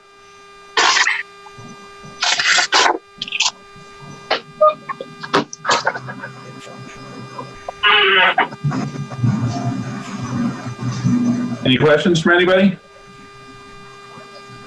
If there aren't any, then if not, if there are no questions, then otherwise I'd take a motion from a member. Councilor Hepworth. Yeah, motion to accept in the amount of $2,674,926. So Councilor Hepworth moves to approve the water assessment of $2,674,926, seconded by Councilor Dominguez. Seeing no further discussion, Councilor Dominguez. Yes. Councilor Flynn. Yes. Councilor Hepworth. Yes. Councilor Riccardi. Yes. So yes. On the water sewer board assessment of $2,674,926, 5 councilors voting, all the affirmative, none in the negative. The matter carries. And last for this area, we have the insurance deductible on page 8406. And the one thing I will ask is, I know it's usually a pretty small number. What's up with the jump here in this? Or I noticed the department and mayor figure comes in substantially higher. I don't know. What was that, Counselor? Well, the budget from last year was $2,500 and adjusted was $2,500, but we have a department request for FY21 of $43,000 in our book. I'm sorry, what line item are you referring to, Counselor? 8406 insurance deductibles. I don't see that on the, Yeah, I don't see that either. yeah, on the PDF it might be printed incorrectly in the book. Okay, well then I got a wrong copy in my book, because underneath that in the non-payroll expenses it says 2,500 there. So is it that on the PDF? It's just 2,500 on the PDF. All right. So then I had an error in my early printed copy. Yeah. So I will strike that on my sheet here. And my question, since I had the wrong stuff on my printed copy. I got the same thing, Mr. Chairman, like you, 43,000 on the total. Okay. Yeah, I do too. I do too. So it must have been it's probably just for people working in the book that it must have gotten in there before it was tweaked up and redone as a PDF. I know there was some cleanup work happening after the book was originally given out. So we will go with the total from the PDF and the total from 8407 on this, because the correct number is there. So that said, now that we know we're talking about $2,500 and not $43,000, would anybody like to make a motion on that? Councilor Flynn. Yes, I'd like to make a motion on the Water Enterprise Fund insurance deductible for the correct amount of $2,500. Thank you. Councillor Flynn moves to approve the water enterprise insurance deductible corrected from the Scrivener's error to $2,500. Do I have a second? Seconded by Councillor Hapworth. Seeing no further discussion, I'll call the roll. Councillor Dominguez. Yes. Councillor Flynn. Yes. Councillor Hapworth. Yes. Councillor Riccardi. Councillor Riccardi? Yes. Thank you. Yes. Myself, double yes. Myself, yes. On the corrected insurance deductible from the Scrivener's error of $2,500, we have 5 councillors voting, 5 in the affirmative, none in the negative. The matter carries. We now have one last thing to cover for, one last area to cover for the public services, which is the, as I go through this, which is the enterprise fund for trash. That's on 8/4/12. So hang on one second.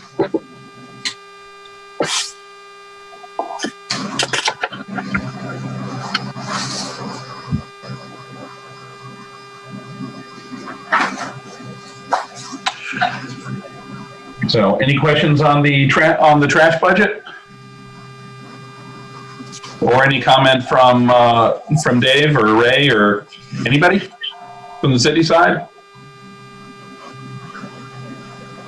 This covers our solid waste collection costs, which have in fact gone up in our contract. And I know that one of the things that's being discussed is increasing service to some areas of the city. So if you want to go into that a little bit, I know that was discussed in committee last week. Yes. We did talk about the Point neighborhood, and we were asked to put an estimate together for a second pickup for that neighborhood.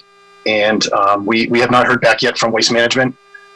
We do expect it's somewhere between 200 and 400,000, but we really can't give you a real number until we get something from Waste Management. Eric Duffy's been working with management to get that number for us. Just to build off that a little, Councillor Turiel, I see Councillor McCarthy's name and he's on it. I know Councillor Hapworth has raised this as well. And Dave and I actually talked about it this week. There seems to be, in my estimation, a real need to get a collective effort together to look closer at litter issues within the Point neighborhood. We know that when we put more public barrels out to try and address litter concerns, the public barrels are often filled with household trash.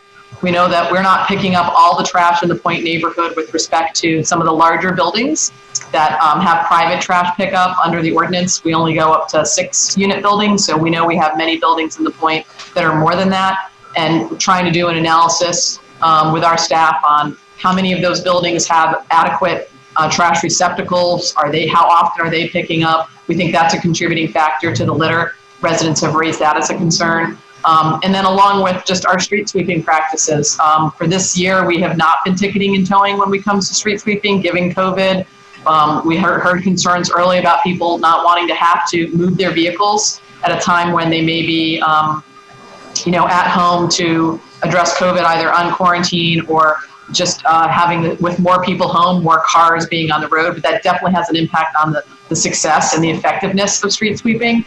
So we think it really needs a collective effort. And I've certainly talked with Councilor McCarthy about, a convening of residents. We have an active Point Neighborhood Association. I think we have residents who are very interested in having a cleaner neighborhood and working with the city towards that effort. And I think there's responsibilities that we want to see. Are there more things that we can take on, but putting more trash barrels that end up with household trash that don't really address some of the litter concerns in the way that I think people would like them to? Or having landlords, absentee landlords of these larger facilities not doing their part with respect to trash receptacles. It really feels like it's crying out for both assessment and then a real partnership between residents, property owners, and the city to try and tackle and improve the litter conditions there. And that certainly, I don't want to assume, I don't want to give anyone the impression that we're walking away from our responsibility as a community to do our part. I think we have one. But I do think it needs to be a combined kind of collective approach to addressing the litter issues in any neighborhood, but particularly because it's so dense there. and housing is close together, and it's been a constant struggle, I think, for us and for the people living there, that we're going to need to work together to try and address it. Thank you. And I know Councillor Flynn has a question. Councillor Flynn? Yeah, Dave, I had a question about the solid waste with waste management. I've been noticing, it's going up every year substantially, over 200,000 from 18 to 19 and then so on. Is this the expected fee that it is supposed to go up according to our contract? Or is that something they're allowed a certain amount of play every year to see what the costs are for them? Yeah, no, very good question. I think this might be a good opportunity for you to meet Eric Duffy, councilors. Okay. Eric, do you want to respond to that question? Yeah, it's a 2.5% increase contractually each year of the contract. So every year service they provide goes up 2.5% each year. Okay. Now, how long do we have left on the bid with them?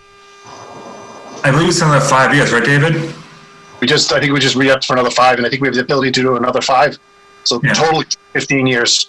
Okay. Do you foresee in that time that we will look at other companies if they had better prices or a better deal for our city? Or is that pretty much locked in, you're saying? For those? I think we would start to look at other companies if their performance started to waver. If not doing as good a job as they have been doing. With every company, there's turnover, and I think we had a really good run for about 5 years with them. There was a little bit of turnover, so we had some issues, but we talk with them quite often, and they're pretty responsive to what we do. I mean, we actually meet with the drivers every 6 months, twice a year, just talk about things and share with them what we see and what we're hearing, and it's good to hear from them as to what they're seeing out on the street, where the problem areas are, people that aren't complying. So I think we have a pretty good relationship. I don't see it changing unless something happens. If we start to hear a lot of complaints, then we may have to look at something different. And can I just also add, we do survey what prices are being paid in other communities, and this is very competitive. So it's not as though we would disregard price. There are not a lot of companies that actually can handle a city our size. There are very few. This is just the collection. The disposal is separate, and so we have an active and engaged both recycling committee that looks at these issues in concert with staff to try and handle on, hey, are we way out of bounds? And we're certainly not in terms of our pickup activities. And as you know, Councillor, we've really tried to be on the forefront of trying to make sure that solid waste collection is done in a way that is beneficial from a litter perspective. I think the toters have really helped. It's a lot neater on streets. We've seen street sweeping improve as a result of that, even though it can be challenging when you have a lot of people home and getting the toters the right size for your family, things like that. But overall, waste management has been professional to deal with, and when there have been issues, has been responsive. And we've certainly had companies here who I could not say that about. So do we foresee a 2.5 increase every year for the next 10, 15 years? I mean, then we're going to be way up there, and we'll be pushing $5 million before you know it. Yeah, I mean, trash is one of the more expensive services that we, take on as community members expect. And it does have an increase. I mean, their wage increases go up, obviously gasoline, investment in capital equipment, things like that. This also includes for us, I believe the white goods pickup is incorporated into that. Is that a separate number, gentlemen? Or is that in there? It's in there. So that means, like, for many communities, as you know, charge for bulky item pickups and things like that. We don't. So we do absorb that cost for residents, and that's a healthy number every year as well. Any contract that we use has an escalator built in. I mean, that's been at least my experience in dealing with this here and in other communities. They do have an escalation on their contract expenses on an annual basis to cover, I'm assuming, their increased costs. Okay. All right. Thank you. I'll also note that the market, we were offsetting some of this cost with our getting good money for recyclables, but that market has really collapsed in the last couple of years. So we don't get the money for recyclables that we used to when they were much more in demand. And so that's reflected in our overall costs. mean, we still save the tonnage on things we're not throwing away, right? And so that's a plus. But obviously, the collapse of the value of recyclables collected impacts that as well. So. Oh yeah. Okay. Just want to add that the transfer station cleanup of that is also included in this budget. It's a very active place on Saturday and Sunday. Pretty much, during the nice weather, residents are always bringing debris down, whether it's leaves, grass clippings, or small trees, things like that, limbs. So that removing that material is included in the budget as well. Okay. Thank you. Thank you. Any other questions about the trash enterprise fund? And if not, if nobody has any more questions, you can make a motion at that point. Councillor Flynn. I'll make a motion to accept the trash enterprise personnel fund of $96,363.59. Thank you. Councillor Flynn moves to approve the trash enterprise personnel budget, seconded by Councillor Dominguez. To call the roll, Councillor Dominguez. Yes. Councillor Flynn. Yes. Councillor Hepworth. Yes. Councillor Riccardi. Yes.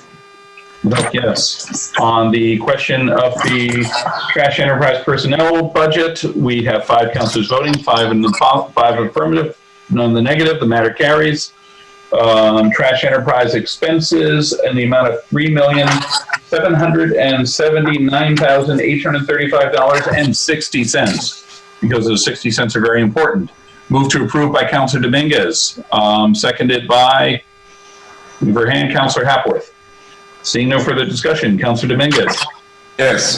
Councillor Flynn. Yes. Councillor Hepworth. Yes. Councillor Riccardi. Yes. So yes. On the trash enterprise expenses, we have 5 councillors voting, 5 in the affirmative, none in the negative. The matter carries. On our departmental total of $3,876,199.19. We have a motion to approve from Councillor Dominguez, seconded by Councillor Hepworth. Seeing no further discussion, Councillor Dominguez. Yes. Councillor Flynn. Yes. Councillor Hepworth. Yes. Councillor Riccardi. Yes. Myself, yes. On the departmental total of $3,876,199.19, we have 5 councillors voting, all the affirmative, none in the negative. The matter carries. And I think I covered everything on the enterprise fund side. Thank you. So I think that covers all our public services now.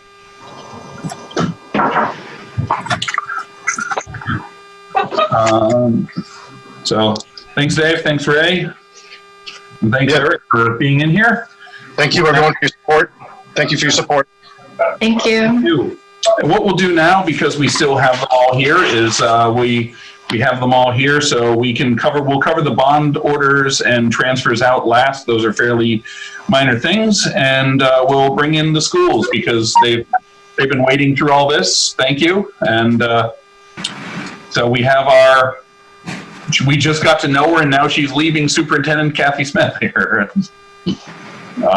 And her department, if you want to take things from here. Yes.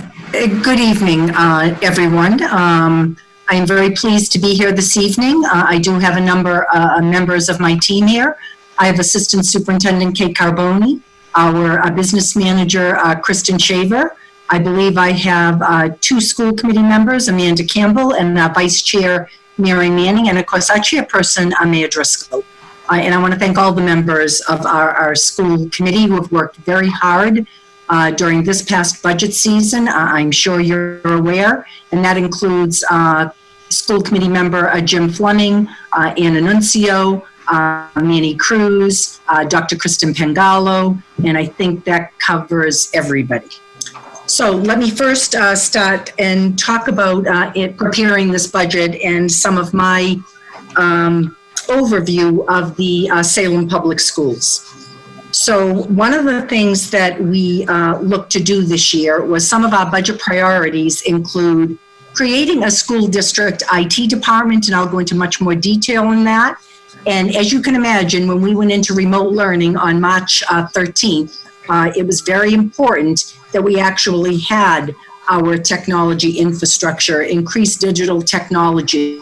I can't say enough about the city of Salem and the school department for having the resources and having made the investment over these past few years, and we will continue to do that. So we were able to provide devices to all our students and all our staff members that needed them. We also looked at maintaining our staffing levels, and you'll see tonight when I talk about the budget, things such as attrition or do not fills, retirements, et cetera, as a way to actually eliminate for this upcoming year some positions and an opportunity to try to balance this very difficult budget. We also tried to maintain services, and you'll hear me speak tonight about concessions that we got from all of our bargaining units, and including those members of the school department that are not part of any bargaining unit. And the last thing that we're excited to talk about is the re-entry into the district of the Bentley Academy Innovation School. It was previously a charter school. It is now our third innovation school, joining New Liberty and Carleton. We're also implementing a dual language program, Spanish and English, with 2 kindergarten classes starting in September at the Bentley. And we're very excited to bring that on board. So some of my observations of the Salem Public Schools. You have, again, high staffing levels, class sizes that are excellent for student-teacher ratio. You have opportunities for many course selections for our students, additional support staff. You have a strong, rigorous curriculum. You have invested, as I said, in your technology infrastructure, supporting one-to-one devices. You support 3 extended learning time schools in the district, at the Collins, at Saltonstall, and at Bentley, to the tune of $781,000 to provide our students and families with additional time for academics, for enrichment, recreation opportunities, what every school should be. You also invest in a teacher professional development. I was so pleased to come to the district last year and see that you had 4 days before school began, so that you had high quality professional development so that your staff was ready to go on that first day. And never will it be more important than when we re-enter school this September. So I'm going to ask Kristen Shaver to put up a PowerPoint, and I'll go through the particulars of this budget.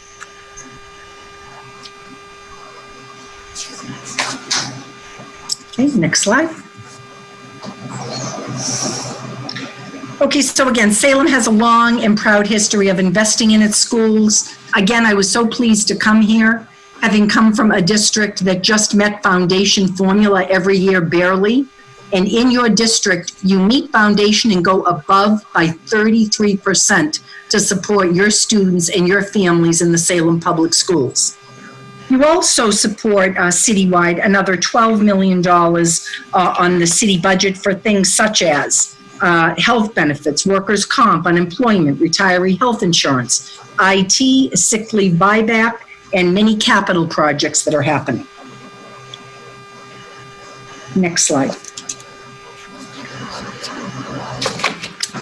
So our planning began initially in the late fall, and we were very hopeful. One of the things that I know you're all aware of is the Student Opportunity Act. Both the mayor and I had been strong advocates. Again, I was pleased to come to Salem to work alongside Representative Paul Tucker, Senator Joan Lovely, who are part of prestigious educational committees and made sure they ushered, along with their colleagues, this plan through the state legislature that will support, again, some of our neediest students. And I'll go into that in depth on a different slide.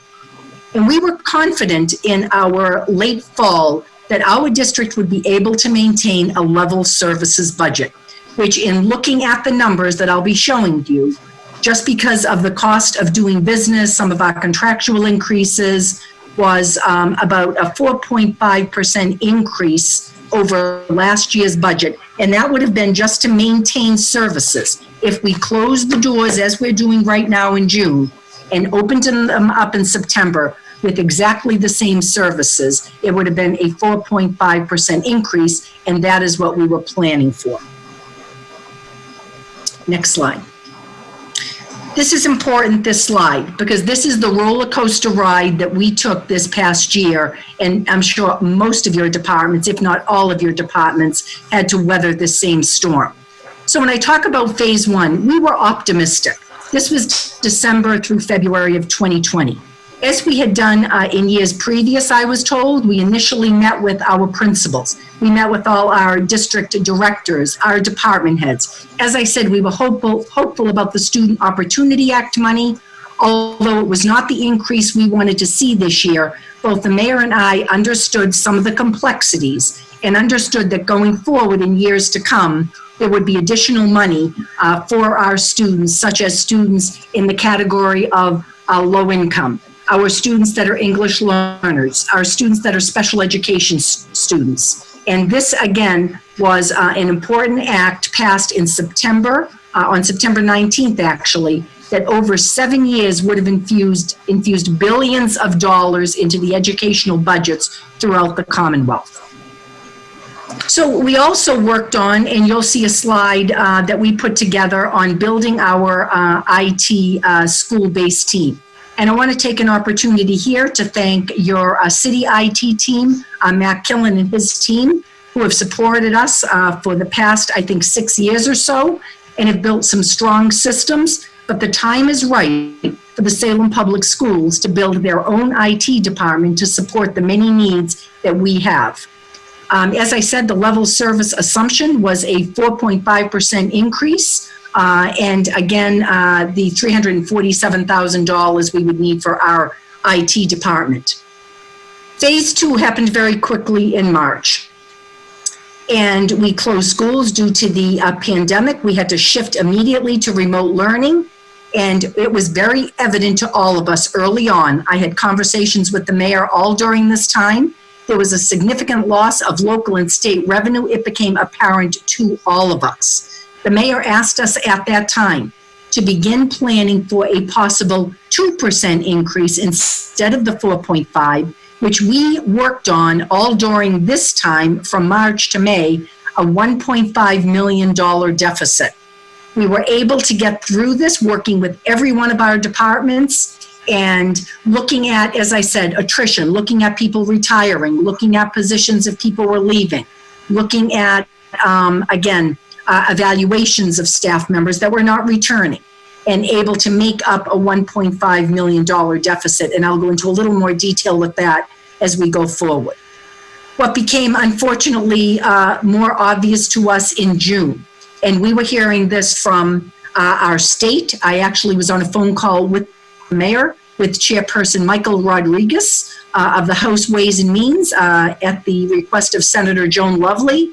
And we were talking a 15 to 20% loss of state aid affecting all districts in Massachusetts. And at that point there, what we thought we would have to do instead of a level services budget, we were going to be dealing with a level funded budget, which becomes very difficult because when I show you some of the increases that are just part of doing business, it presented another $1.3 million deficit to overcome.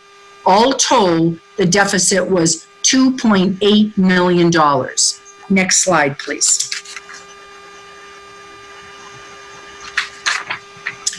As I said, in building our IT department, our internal department, to better support our schools, we needed more access and control to align our resources to support and enhance learning. This will address our data systems, our required reporting for the Department of Elementary and Education, and some of the challenges that we had for the past few years. We did have to look at that time early on in our planning, positions because of decreases in student enrollment, because of course selections that were not large numbers of students. We were realigning some of these resources to support our IT team. Next slide. This shows you, again, over this current fiscal year, we're just finishing FY20, and the budget for FY21, it'll also show you a city budget transfer. So this year, we were able to, late in the year, bring on our director of our instructional technology. I presented this to the school committee. I believe it was sometime in December at a retreat. And this was important to us as we started to build our department. We had a director of digital learning that was left unfilled, and we used funding from last year's budget to support this position late in the year. We also had an application analyst that we were supporting, and this was an unfilled academic coaching position that we had in the previous year. If you look at Salem Public Schools FY21, we are funding and need to fund the director of digital learning to make sure that our teachers have the support that they need so that they can teach in this new digital environment. We need 2 tech support analysts. We also need instructional technology coaches, again, to support our teachers at elementary, middle, and high school level. And that is a budget of $347,000. If you look over the other side, the city budget transfer, one of the positions that made sense right from the beginning, and every school district has this under their control, is the SIS, Student Information Support Applications Manager. And this is our ASPEN. This controls all data, all grading, all information about our students. We report to the Department of Education with this position, and it's important that we have control of this position.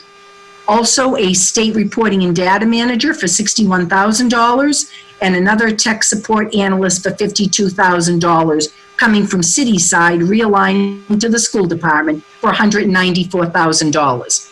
And down the bottom, I'd like you to note that $144,000 would also be transferred to cover the cost of our software, which is presently under the IT department. Next slide.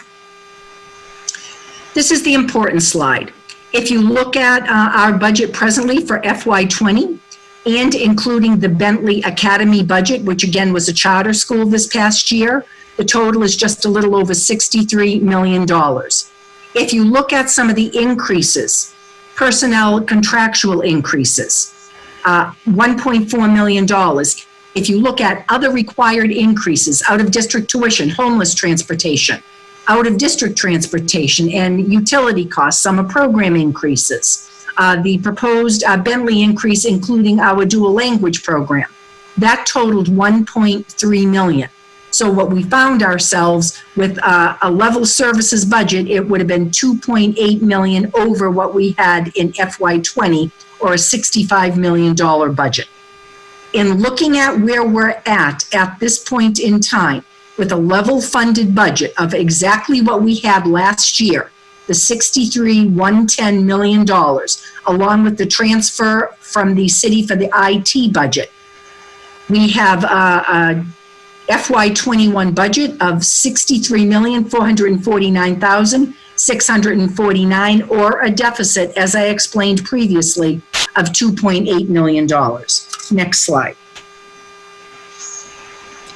Some of the things we had to look at in a budget like this is our enrollment declining by more than 100 students over the past year. And I want to tell everybody that demographically, this is happening again all over the state. There is enrollment declines. You see the colleges with our students coming up, really marketing to try to get this group, as we watch demographically a decline happening with our students throughout many districts. And you're going to see some schools are impacted more than others, some of our larger schools, Salem High School, Witchcraft Elementary School. And we are looking at more declines projected for next year. This could be exacerbated by parents choosing other options because of the pandemic. I know right now there's a lot of fear and concern. I assure all of you that we're working very closely with the Department of Elementary and Secondary Education to make sure next September that we have our students returning in the safest way possible, and our staff members, and we'll be able to report that throughout the summer. We're also seeing kindergarten registrations right now are a little bit lower than expected. So we made staffing adjustments due to enrollment in this budget. Next slide. Also, you'll see a decline from almost about 10 years ago at Salem High School, 1,200 students presently down to 880 students. I want to be positive in that as we look at some of the things that are happening with your high school redesign, a number of grants that we've been getting for our our career technology engineering fields, many things to support our youngsters at the high school. I do think that we will continue to capture those youngsters who choose Salem High School, even in a time of a demographic decline of high school students. Next slide.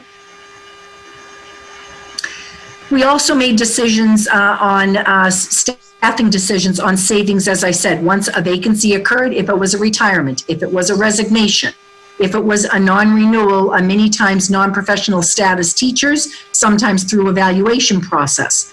I called a number of these also do not fills. At this time, they could be positions that are important in the district, but because of such a challenged budget, we would make do. We would share some of those duties throughout the district with administrative support, people working together to be able to make sure that our students receive the education that they deserve. And also, we did have at one point one teacher that was reduced. It was a reduction in force, and it was at the Collins Middle School because we had 3 physical education teachers, and we were able to reduce it again because of our student enrollment. And we do have to follow our collective bargaining agreement based on a number of factors, one of them being seniority. I am pleased to tell you right now we've actually been able to call that position back because of some support we're going to need in funding for the support for the upcoming year. And that's going to be funded through something called the CARES Act, which is state support for each of our districts based on, state and federal funding based on our Title I funding. And it's to the tune of about $900,000 that can be used in FY21. And it's going to be the cost of being able to reopen school with all the additional supplies, materials, all of the staffing that we're going to need to be able to support opening school in September. Next slide, please. So when faced with that last phase 3, we called it COVID crisis measures. How do we make up another $1.3 million in deficit? And one of the things that we did, we worked very closely with the mayor, and we worked with every one of our collective bargaining units and came up with, and also our employees who are not part of collective bargaining units. And we received over $1.1 million in concessions through COLA increases. There were a number bargaining unit that took less of a COLA increase, and also working in furlough days for all our staff. We also reduced a line item called textbooks. It really is for instructional supplies by not very much, but $20,000, and you'll see that dispersed among all of the schools when we look at the individual slides. Because we have special education services this summer remotely, we are not prepared to bring our compromised students or some of our special education students back this summer. We had excellent response, although we'd love to have our students in person, and that does make a difference. But for the summer, which is approaching very quickly, it made sense after surveying parents and making a decision that we would have a fully remote special education program this summer. And that saved us $75,000. And also, we are not filling a behavior specialist position at Bates to the tune of $30,000, and we were able to make up that $1.3 million deficit without laying off, and there was a possibility of laying off an additional 30 teachers and paraprofessionals and support staff combined. Next slide. As I said, we're so pleased. I can't thank enough our Salem Teachers Union, our Salem Administrators Association, and our AFSCME that covers many of our workers. You see AFSCME reduced their COLA increase from 2.5 to 1%. We have furlough for all available staff on election day, which would have been a professional development day. And we also were able to get 2 additional days in August from our Salem Teachers Union, where all teachers will be taking furloughs on that day. And you see eliminating COLA increases for non-union staff, including non-union administrators, and that's everybody from the superintendent on down. Next, please. These are budget changes by department. So I've talked quite a bit about attrition savings, and this is both the 1.5 and the $1.3 million deficits together. What I'd like you to look at is the impact under each department. So district-wide, we were able to make up $381,000, and you see, again, the addition with the cost increase and decrease there. District-wide, $137,000. And that was for our curriculum instruction and assessment department. If you look at our pupil personnel department, the total impact on that department was, again, $206,000 reduction. Next. Our English learner department, total impact $70,000. Our IT department, again, is adding the staffing that I just reviewed, the transfer from the city with those two line items, a number of staff members, I think totaling 3 from the city, and the software for the $144,000. That is our addition to our school department this year for $685,000. Our buildings and grounds, again, minus $48,000 with the position, as I told you, would be a do not fill.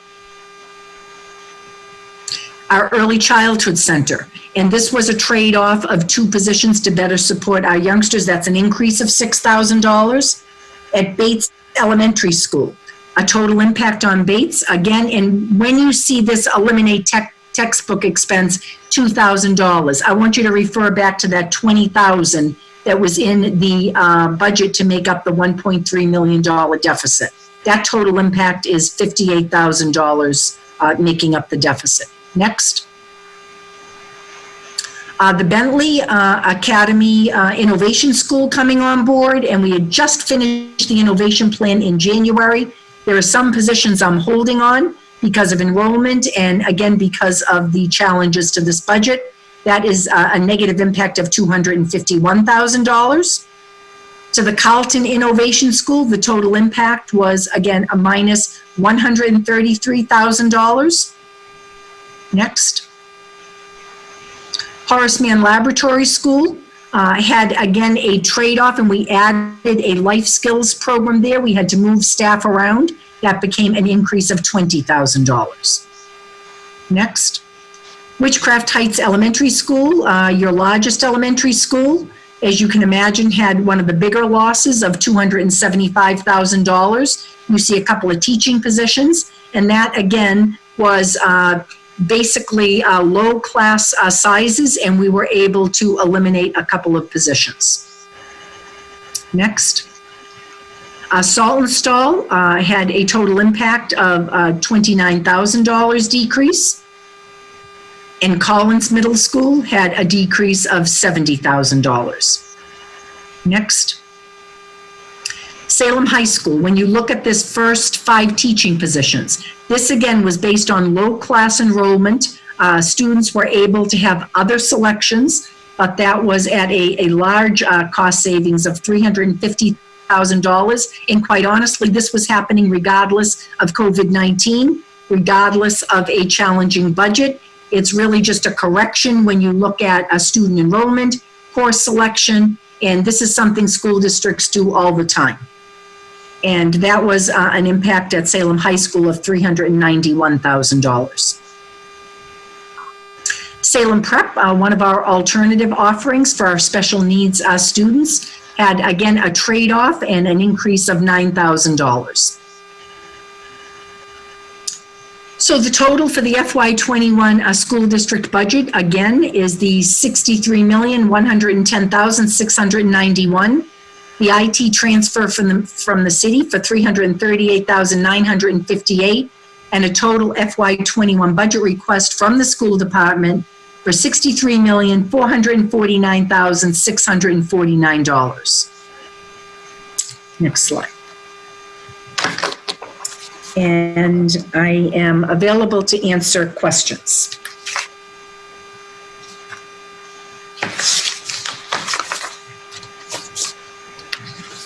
Questions for the superintendent or staff? And we have Councilor Riccardi, then Councilor Hapworth. Thank you, Mr. Chair. I just want to say thank you to you, Superintendent Smith, for your hard work and for your efforts you put in this past year, and to the entire Salem Public School Department. This was quite a task that was given to you, and I'm very impressed to see that we are retaining our staff, it sounds like, that we are not reducing our staff due to budget cuts. There were a few slides that I just had a couple questions on. You said on a few slides that we are eliminating positions due to class size, like the first grade teacher at Witchcraft Heights, for example. But I just want to reiterate that those losses of staff are due to attrition. We're just not refilling or replacing. Is that correct? That's correct. So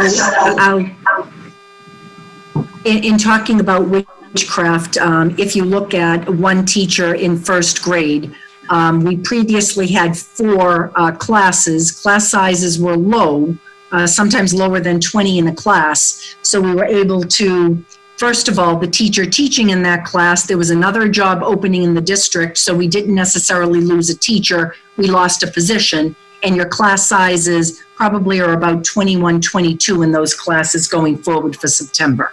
And a number of these things were happening before we had even a challenging budget. It was really looking at enrollment and making those changes that we make each year. Thank you. And just to comment too, as I am a Carleton school parent, actually the student is right here with me actually, but there have been lots of discussions about the loss of Coach B at Carleton School. And I know that that it wasn't necessarily a budget cut reason for the loss of, and Carleton School wasn't even actually losing that position, but the fact that there was the possibility of us losing Coach B, who, yes, I understand that it was more on union guidelines of which employee, I guess, is at the bottom of the seniority poll, but the fact that he's really our only person of color, male teacher at Carleton School, it would have been a really big loss. So I'm excited to hear, I think I heard you say that we might be able to keep our Coach B at Carleton School, so through the COVID funding. So that would be great, because I know that was definitely a huge loss to the Carleton School community. And also just it's frustrating to see how those rules work, I guess, because if we're looking to build our diverse staff, it will just be kind of a constant flow. Well, I'm hoping it won't come to that. You are correct that we do have to follow collective bargaining agreement guidelines. I'm excited to work with Dr. Reich, and as I said, we truly have this CARES Act funding, and even after this budget is done, and we're into the summer with Dr. Reich here, there is going to be opportunity for supports that we will need in the schools, whether it be additional custodians for cleaning, or possibly nurses, or support for our students for social and emotional learning. So we are looking, and it's not about creating a position. It's making sure that we, as you said, keep our valued staff. We would have worked very hard to do that. I can't tell you that everything is completed yet because I am going through the process, but I am very hopeful we'll be able to do that, and we'll continue working to do that. Thank you. And again, I'd just like to reiterate how appreciative we are of, or I know myself, as the daughter of a single mother that was a teacher in public schools, that those concessions that were taken, I'm sure were not taken lightly, and it's definitely a huge thank you. So. Well, again, and the thanks certainly goes to our team. And when I say our team, I'm talking about, obviously, our teachers, our paras, our custodians, our administrators, everybody working together, to understand, the impact. We're in the middle of a global pandemic.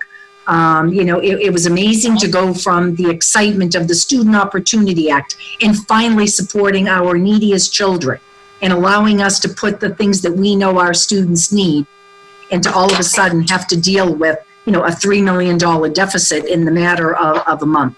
So I believe people are coming together, and that's what makes this community different. This didn't happen all over the state. Every day I'm opening the paper and I'm looking at districts, laying off 100 teachers, 50 teachers, 40 teachers. So we are very fortunate to have the people working with us in this community and all of the stakeholders. I'm just so impressed with what I've seen here this past year.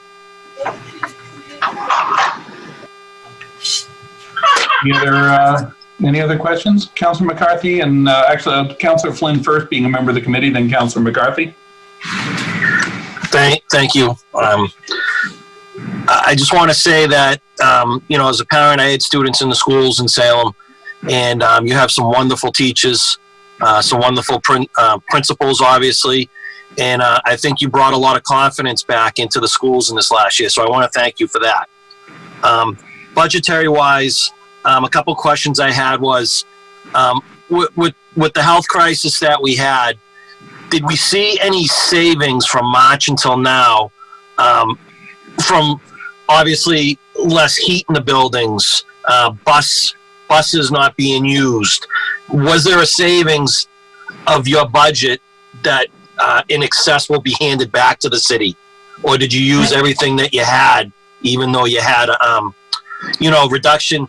Obviously, you know what I'm saying? You're going to have less electricity use and everything. So on that note, did you have a surplus left over to give back coming into July 1st? Sure. So, Council, let me answer a couple of things. I also want to thank you because I was pleased that you included me in many of your city messages and reached out to us in ways to support your constituents. And that kind of a partnership is very much appreciated. Number two, you're fortunate to have a wonderful business department led by Kristen Shaver, who unfortunately is leaving us to go back to a collaborative. Dr. Zreich is, again, working to get a full-time business manager, so we're in good stead. But to answer your question, Counselor, we did have savings, but it wasn't easy. Because we were able to look at that budget early on in January, February, getting prepared for sometimes what ends up being additional funding based on homeless transportation, which always runs in the negative. And we're usually scrambling, as are most districts, to try to fund that. So we work closely with transportation. We work closely with our school committee. We made decisions on being fair to those transportation departments that, don't forget, we didn't know until May 4th that we weren't coming back for the rest of the year. So from March 13th, when we left, right through May 4th, we had to be working with those bus transportation companies with the idea that so certain percentages were paid. I'm going to let Kristen talk to you about that amount. But again, we do have money that was savings, and there were a lot of districts that didn't get out of FY20 with the surplus that we had. So, Kristen, let me hand it over to you to better answer the councilor's question. And also, just before you go off, I want to say thank you to you, because I have one school in Ward 4, and every time that I had an issue, you were included, and you always got back to me with the school, and I want to thank you for that. It really meant a lot. Thank you. Thanks, Counselor. You're welcome. So we are going to end the year with a surplus of just over $1 million. And that's from savings, as the superintendent said, in transportation, non-personnel expenses, and personnel costs such as substitutes, overtime, and things like that we didn't have to use. Okay. So would that go right back into the general fund, or would that stay allocated towards your budget next year? Would you know that, or would the mayor have to answer that, or the superintendent? Well, we probably all can answer that, but that goes into the general fund, and that's one of the ways we've been able to keep all of our employees on in the city for this fiscal year, and utilize those resources as we think about closing out this fiscal year and balancing next fiscal year, knowing that we're going to likely need more resources than this current budget allows, right? This is very much a placeholder given all of the uncertainties. And we very well may need more funding in schools for COVID-related expenses. We have some federal dollars that have been assigned through the CARES Act to schools. It's based on a Title I kind of per capita allotment. But it is going to be, I think, very challenging opening schools. We want to make sure, obviously, we're doing that safely. So there are savings, but they're very much going to be necessary and allocated to help us with both reopening, balancing budgets, given the uncertainties in fiscal year 21. Okay. Yes, I just want to make sure that this $1 million surplus was used towards the schools, since they are giving it back from unused funds. One last question for the superintendent. When we're talking about furloughs and stuff for next year, my question was, were there any incentives for, say, a teacher that went on that would be reimbursed for having an incentive for going on for a further degree or a certification? Were any of those taken away from some teachers? Because I got a letter from someone and I wasn't sure on the facts, and I wanted to make sure about that. Would they lose their incentive money on that? That, you know what I mean, where they went on to get a certification? Yep. So, Counselor, in the beginning, I was with the mayor when we spoke to every one of our bargaining units, and really, and you know this, that we gave them a menu of options. So we talked about COLA. If they had COLA increases, would they be willing to reduce it? We talked about the idea of freezing steps, et cetera. But in the end, when we bargained individually with each bargaining unit, they were giving back different concessions. So as far as the teachers go, the Salem Teachers Union kept their steps, they kept their lanes, all of those incentives if they got additional degrees. The concession that we got was for furlough days, which in the end totaled with all of the units probably close to over $650,000. So that was our furlough concession, and that made a big difference in making up that $1.3 million at the very end. It went right down to the wire. So they did not lose those incentives this year. Okay, I'm glad to hear that, and I got that straightened out. Thank you very much. That's all my questions. Hey, Councilor McCarthy, you had some questions?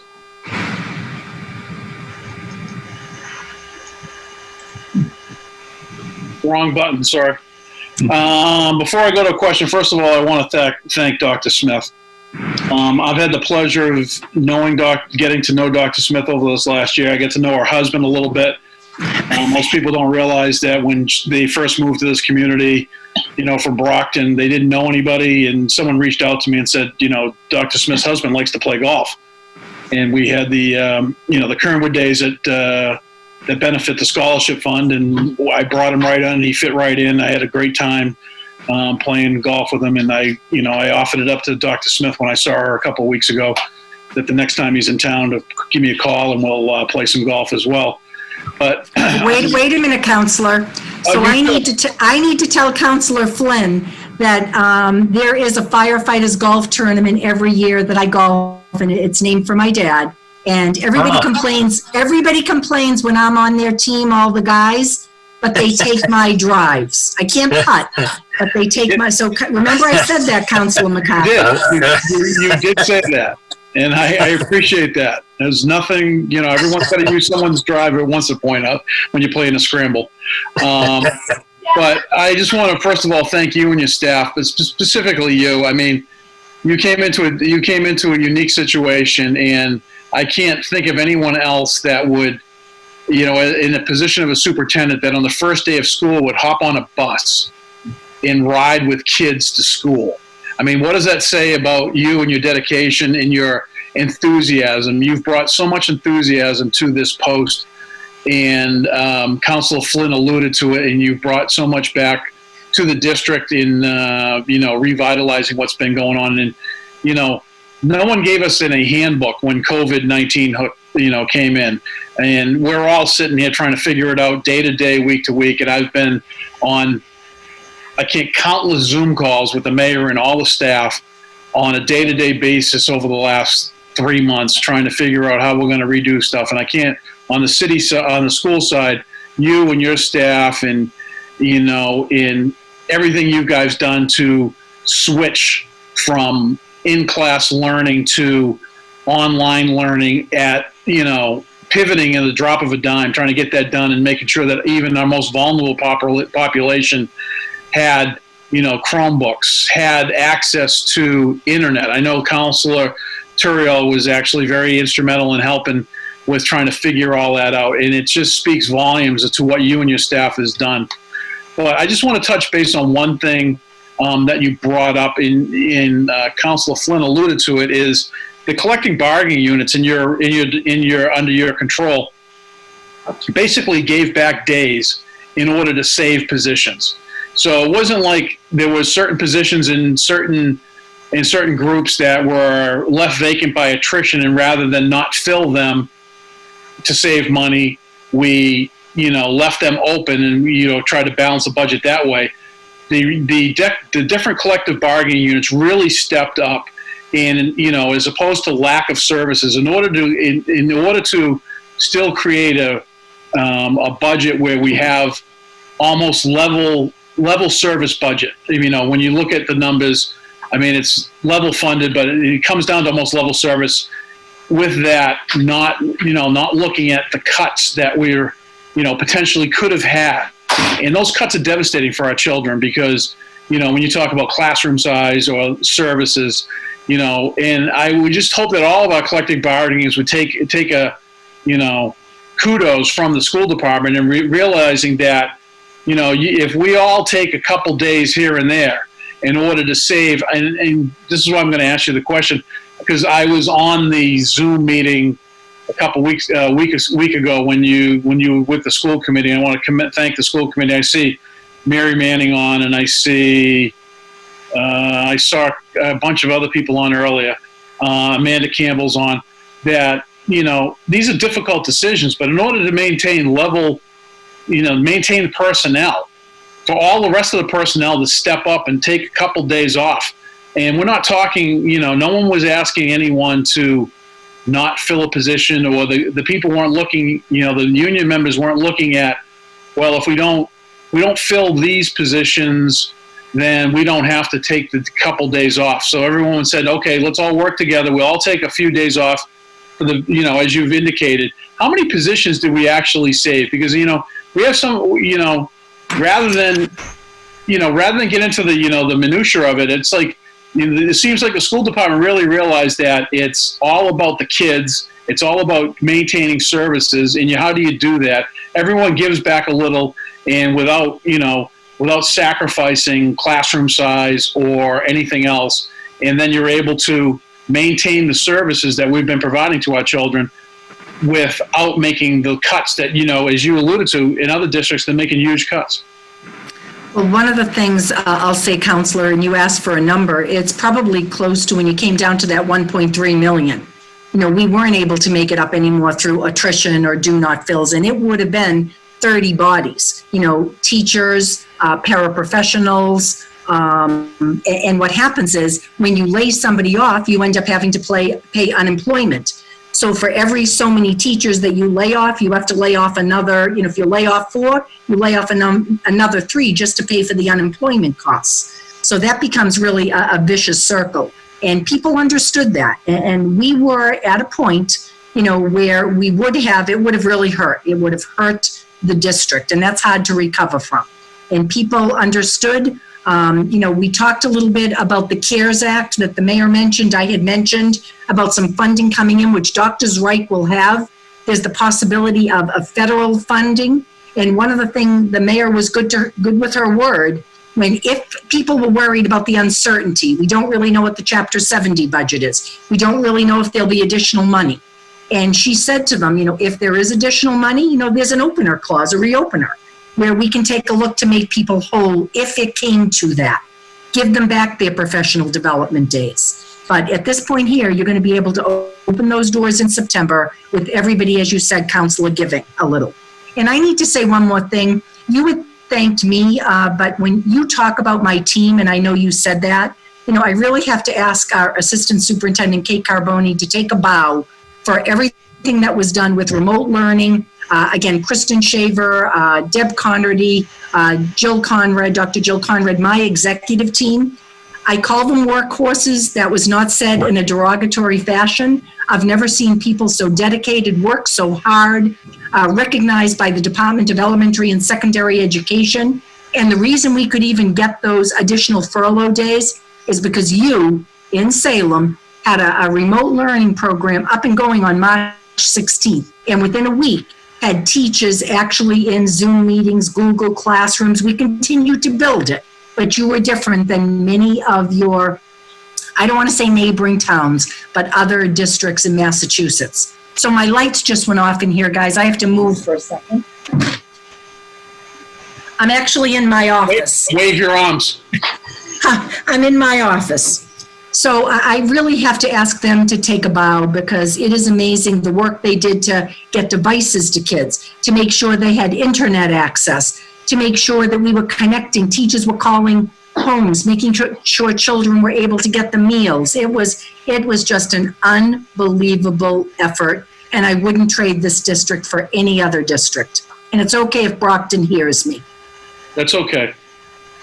They still love you, and we love you too. But I've been on the city council for a while now, and I hearken back to a bunch of years ago when we were in a different situation, and because of some financial decisions that were made by some people in the school department, we were looking at a mid-year budget cut. And when you look at a mid-year budget cut, trying to all of a sudden eliminate positions and staff, and we had to go, I refer to it hat in hand, back up to the governor, and Governor Patrick, the state lent us the money to make, because it wasn't a decision that, it was, I'm not going to get into that, but in order to preserve classroom sizes and preserve teachers' positions during that difficult time. And, I was in the council chambers when we had to take the vote to take the money, and I basically blurted out a few words that probably shouldn't be blurted out in council chambers, but, I was younger then and not quite as experienced as I am now. But I give you and the school committee and your staff all the credit in the world. I listen to those budget meetings very quietly. It's not my position to interject, but in this case where you're coming back, we just give you final approval, and you guys make the decisions about where you're going to spend your money, and you've done kudos worth of work in order to come up with a level service budget that's going to provide our kids the best opportunities that they could have. And I wholeheartedly want to thank you for your leadership, through this transition into the new superintendent. I think, I think that we're in good hands. We were in good hands. I think we're going to be in good hands. And I think the kids will be better off in the long run. And I just want to thank you. Thank you, Counselor, and we're excited to have Dr. Zreich on board. I've known him for many years. It's a wonderful selection, and I hope he's here long-term. There'll be a lot of stability, a lot of excitement in the district. Thank you. Other questions or comments from Counselor? Counselor Hapworth. Thank you, Mr. Chair. And thank you, Kathleen. I don't want to echo the comments of the rest of the body here, but it's, I think my daughter hasn't physically seen her kindergarten teacher in 4 months, and yesterday was the last day of school at Saltonstall, and she was crying because she was going to miss her teacher, which I think is a pretty cool thing to think that we could turn on a dime like that, provide that kind of education remotely when we had zero plans to do so. So thank you from our family. We appreciate that. I guess 3 questions or 3 items that people have reached out to me on that I was hoping to get a little bit of clarity on. The first, I think Counselor Flynn was alluding to it, the step increases for teachers. We had one of the teachers reach out with some concerns around that about a week ago. It sounds like that is, or maybe 2 weeks ago, it sounds like that has remained for teachers. Is that correct? Yes, it is. That is correct. The second one was there's been a couple folks that have reached out with some concerns about when the budget was made available to the public. I know that this is something that I would assume was a budget that was not easy to put together. And it sounds like looking at this that it wasn't. Can you just, for the folks who might be tuning in, could you kind of talk through that process and how that was made available to the public and to the school committee? Sure. It would have been very difficult to have a budget out as you would in any so-called regular year. And again, when I showed you the 3 phases, we were doing the budget work starting in December, bringing, as I said, our principal on board, our directors on board, talking about, what they needed, for their schools. When we started to realize, when we went out in March during that phase 2, the mayor had given us a heads up that there was a possibility we would only have a 2% increase, not the 4.5% increase that would have brought us to level services. We were very disappointed. We looked at a $1.5 million deficit and we went to work. But at that point, that was not something I could provide, to the public. It wasn't a case of transparency. It was a case of uncertainty. We didn't know if it would go deeper. And we waited pretty much till the bitter end when we did realize that we had to reduce it by another $1.3 million for a total of $2.8 million. The one thing that you didn't have, and we couldn't put it together until we worked out the concessions, if there were going to be any, was the so-called budget book. So I apologize for the lateness. I know Kristen Shaver reached out through our communications director, Liz Poulet-Wettengel. If people from the public were inquiring, she was even willing to do tutorials with them to really go over some of the things that I've just gone over with what was happening during the different phases of formulating our budget. So it's not a normal budget process this past year. I know the budget book is up there. All our presentations are up there. We had 2 opportunities where the public had a hearing on the budget, I believe on Thursday, June 11th, and again on Monday, June 15th. So again, I'm sorry for the feeling of a lack of transparency. It was really uncertainty. Okay, thank you. And I guess the third question was around some concerns around funding for the arts, and that may be cut. And I'm not sure. Looking through the budget book, I'm not sure that I saw how that would have been broken out or if that was cut in any way. Yeah, you know what, Counselor? It was last evening. I actually got to do a Zoom ceremony, so I'm getting used to these, unfortunately. So Cynthia Naparakowski and her group put together a wonderful, it's such amazing things to look at, your orchestra, symphony, color guard, band, hundreds of kids, 19 seniors actually involved yesterday. But you as a city and as a school department have preserved your arts, have preserved your specialists, and there are districts that are cutting out those types of things, and you have preserved every one of them. That's good to hear. Thank you.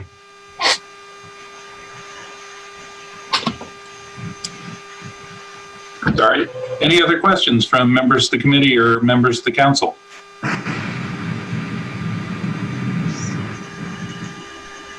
Councilor Marcillo. Thank you, Mr. President. I have a couple of questions on the capital requests from the school. The questions are the camera, district camera. What is that for? I could probably answer it, but I think Kristen Shaver can answer it a lot better, as these were projects that have been ongoing. So Kristen, can you help me out here? Sure. The district camera and access controls for security cameras at the buildings and access control to get into the buildings. So it's for security system. So are you replacing all of the cameras, or is this just a subset? This would be to add cameras, okay, so that we have better security coverage. Okay. And what about the playground? Those are for the funds there are for general upgrades to the playgrounds to make them more accessible and to replace the ground covering in a lot of the areas. Okay. And I think the last one was there an office remodel, or was that last year? Yep, there is. It's the Collins main office remodel. The Collins Middle School's main office is on the 3rd floor of the building. So anyone who's coming into the building comes into the front door and then has to sort of wander up to the 3rd floor, and it's really difficult for people to find it. So this will allow us to remodel the area in the lobby of the Collins to make that the front office, so people will be able to access the front office right when they first walk in the door. That's so obvious. Okay, thank you. That's also, I should point out, Councilor Marcillo, an important expenditure related to COVID as well. As we think about reopening, you don't want a lot of people, into the building that may not necessarily need to be going to other areas. So not only one that I think will make the school front door, so to speak, better, but also one from a COVID perspective that can offer some benefits too. So that means that you won't need the people working at the door for the sign-ins and all that, or? Well, it depends on what we have for staff in the office. We may still, there are a lot of people that come in, so you still may need somebody to help with the checking in and the moving around. I don't know how well the front office staff could do that and their regular jobs. Right. Okay. Okay. Thank you. Any other counselors have questions? If there are none, is everybody completely clear on the total that we have to vote on this? because the school budget is somewhat unique among the other city budgets where we don't have any we only control the bottom line amount, which has been requested and allocated, which in this case is $63,449,649. And that's the total amount. So, and then the school committee has separate responsibility for determining what the allocation is between departments, personnel, non-personnel, and all the like that we normally do for city departments. So if there are any other questions, I'd ask for that. Otherwise, I'll ask for a motion from somebody. Councilor Dominguez. Thank you, Mr. Chair. Motion to approve the total budget of $63,449,000 with some change that had in the past. All right, Councilor Dominguez moves to approve the school department total of $63,449,649. Seconded by anybody? Seconded by Councilor Riccardi. So seeing no further discussion, I will call the roll. Councilor Dominguez. Yes. Councilor Flynn. Yes. Councilor Hapworth. Hello, Councilor Hapworth? Yes. Okay, now I can hear you. Councilor Riccardi? Yes. All right, and myself, yes. On the question of the school budget of $63,449,649, we have 5 councilors voting, 5 in the affirmative, none in the negative. The matter carries. All right, thank you, most of the people on this call, and Thank you very much. yeah, thank you for staying with us this late too. And next we have a few what are basically some of the cleanup issues. As all the school people disconnect. You guys don't want to ride it out for the full way, you know, DPS now. Well, we did DPS, so we're still around, but good night. If you didn't want all that excitement, you're welcome to it. So we have we'll do 8357, which is our budget transfer out. This one is pretty straightforward for the most part. This has eliminated the previous transfer to the Bentley Charter, which was going through this allocation, but is now a school department expense. So we have only 2 items in here, which is our transfer to the Retirement Stabilization Fund, which the mayor can probably detail if you'd like, and a smaller than usual transfer to our Salem 2026 fund. So, Mayor, if you want to just quickly go over those couple. Yeah, absolutely. And Lori, please fill in if I leave anything out. So the stabilization account is something we set up, over a dozen years ago to recognize when employees retire. They have expenditures that need to be paid out, things like sick leave buyback, accruals that they may be entitled to. And when that used to come out of the department budget, 1, it was hard to track it and account it. And 2, it also meant that you couldn't fill those positions right away. Oftentimes somebody would leave and whatever was left in that line item would be used just to pay for their buybacks. So we started setting up a separate stabilization account where we could track that. It's also helped us in terms of setting and working with our collective bargaining unions to try and address some of the costs associated with those buybacks when people leave. And by putting it in a separate account, it really is much more transparent and visible, and for us helps us with accounting purposes as well. And then the 2026 fund is in our preparations for the 400th. We really feel like it's important for us to be able to be planning for those efforts now, investing in things like branding, getting ready for our 400th milestone. There's a decade of cities and towns in Massachusetts, or there's a number of municipalities in Massachusetts that will be turning 400 between 2020 and 2030, starting with Plymouth, who I feel really bad for. They're having a really tough year to start that effort, but we know there are activities, branding, opportunities for us to make sure that we're really leveraging this anniversary to think about how we can meaningfully improve our community. And it doesn't happen in 2026, so we need to do the work up front with respect to that. So we've been squirreling away small amounts of money, I think, for the last several years to try and know that we'll have some resources to help with whatever celebrations and activities are necessary. So these are stabilization accounts, both of them. Any questions for the mayor on these?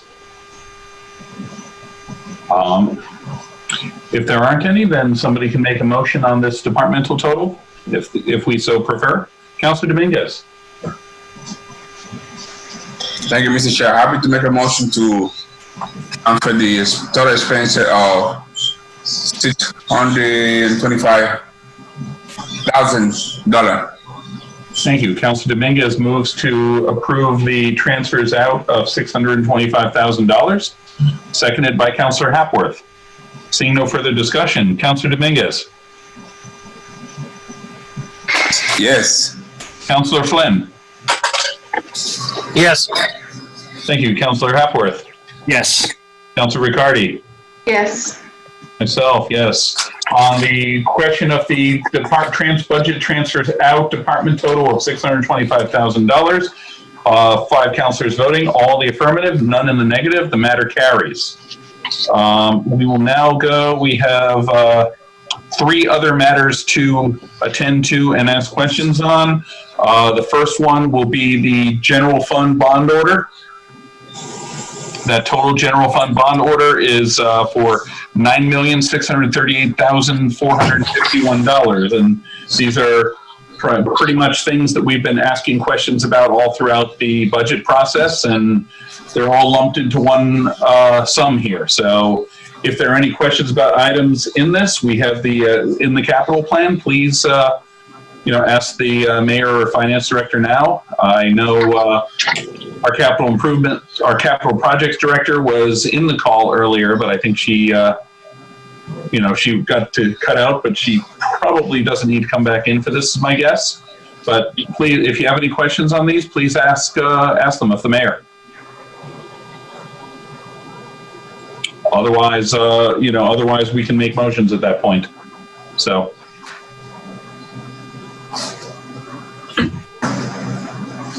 Councilor Hapworth and then Councilor Dominguez, unless there are questions and not motions. I was going to make a motion. Go right ahead. Motion to accept the general fund bond order. So Councilor Hapworth is moving to accept the fiscal year 2021 bond order of $9,638,451, seconded, I believe, by Councilor Dominguez. Yes. Thank you. Seeing no further discussion, hold on one just a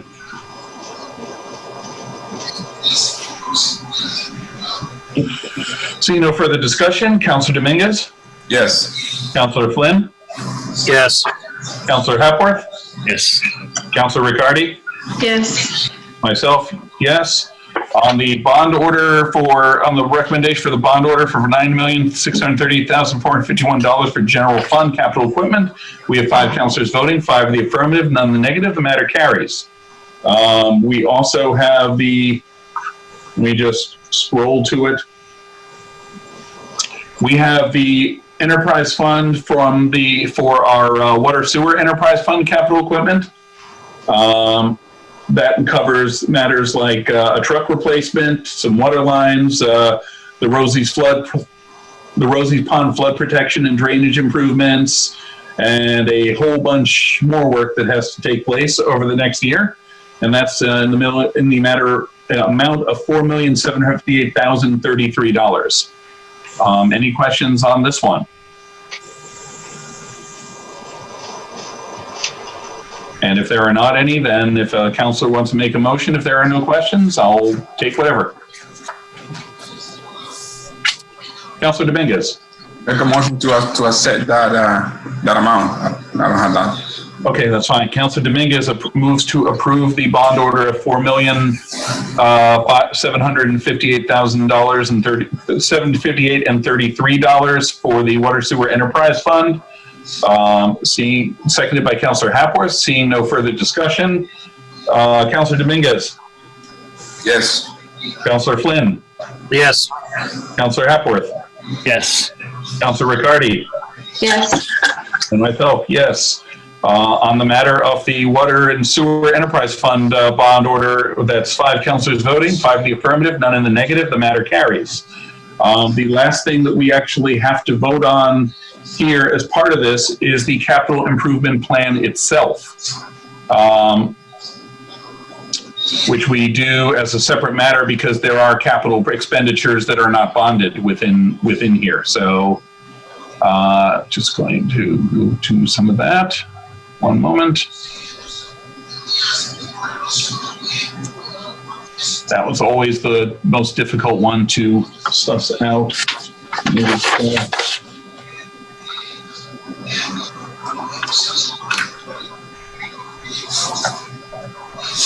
One moment.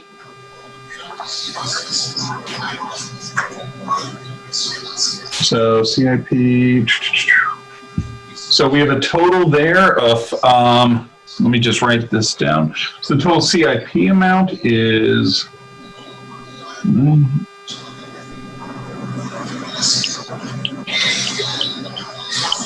the total CIP amount outside of the bonding is $979,100. If you're looking at the CIP for General Fund Executive Summary, that's on page 4, where that amount is of the capital plan.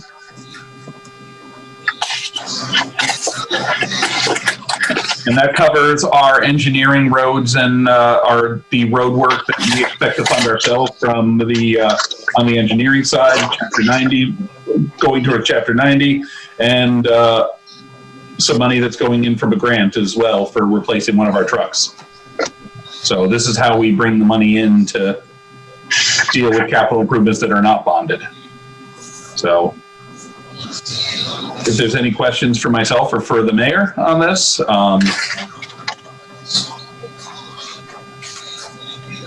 this is the one thing that we almost always forget to take care of before we finish all the committee meetings.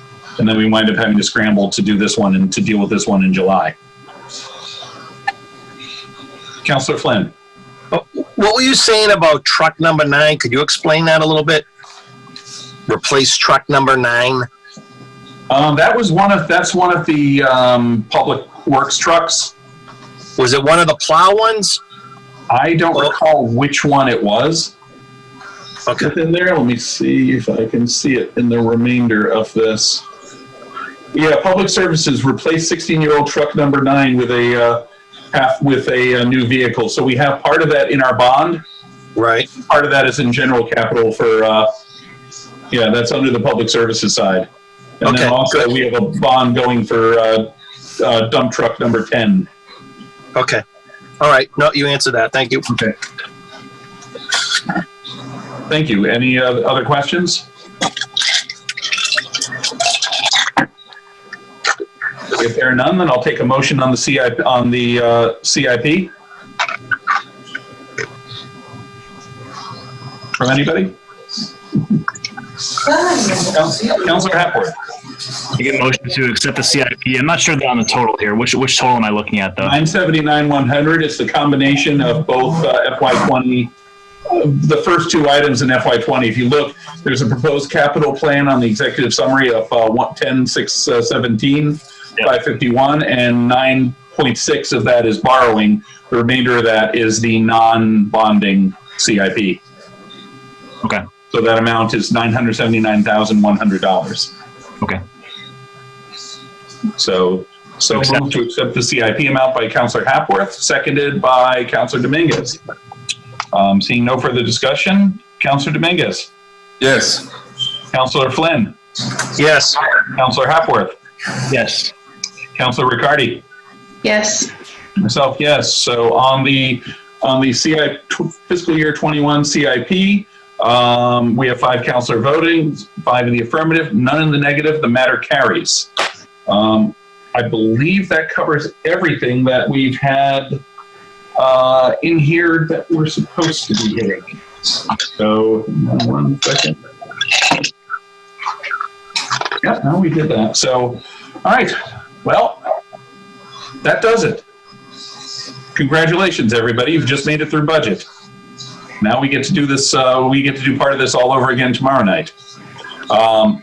If there's, thank you guys all for participating in this and for being this really strange virtual budget cycle. First time we've done it this way, and hopefully the last time. But thank you all for bearing with us for all this time and helping to deal with things. So with that said, and thank you to the mayor and her team, and Lori, who's been extraordinarily frazzled by all the constant changes of info all week for the last couple of weeks, but everybody's done a really good job getting us here. Councillor Hapworth. Point of personal privilege. Just want to thank you, Councillor Mercurial. I think this would have been a lot stranger and weirder if not from your experience. I think it was certainly maybe to have some explanation around some of this. No, thank you, Councillor. Yeah, can I just add, we really appreciate the coordination and collaboration with the council. This is definitely not an average year for the budget, for anything it feels like, but particularly for this process, a lot of uncertainties, and trying to close out the budget and, deal with these gaps, and also recognize that, we still feel like this is very much a placeholder. There's a lot of uncertainties as we go forward that we're going to have to continue to collaborate and work on. And we just appreciate the willingness to understand the difficulties this year and to work with us and get through it in a way that I think is best for both constituents and certainly for those of us who are crafting these budgets and needing to put it together. And so grateful for your help and assistance along the way. Thank you. This has been a really tough year. Councilor Riccardi. Thank you, Mr. Chair. I'd just like to echo the thank yous.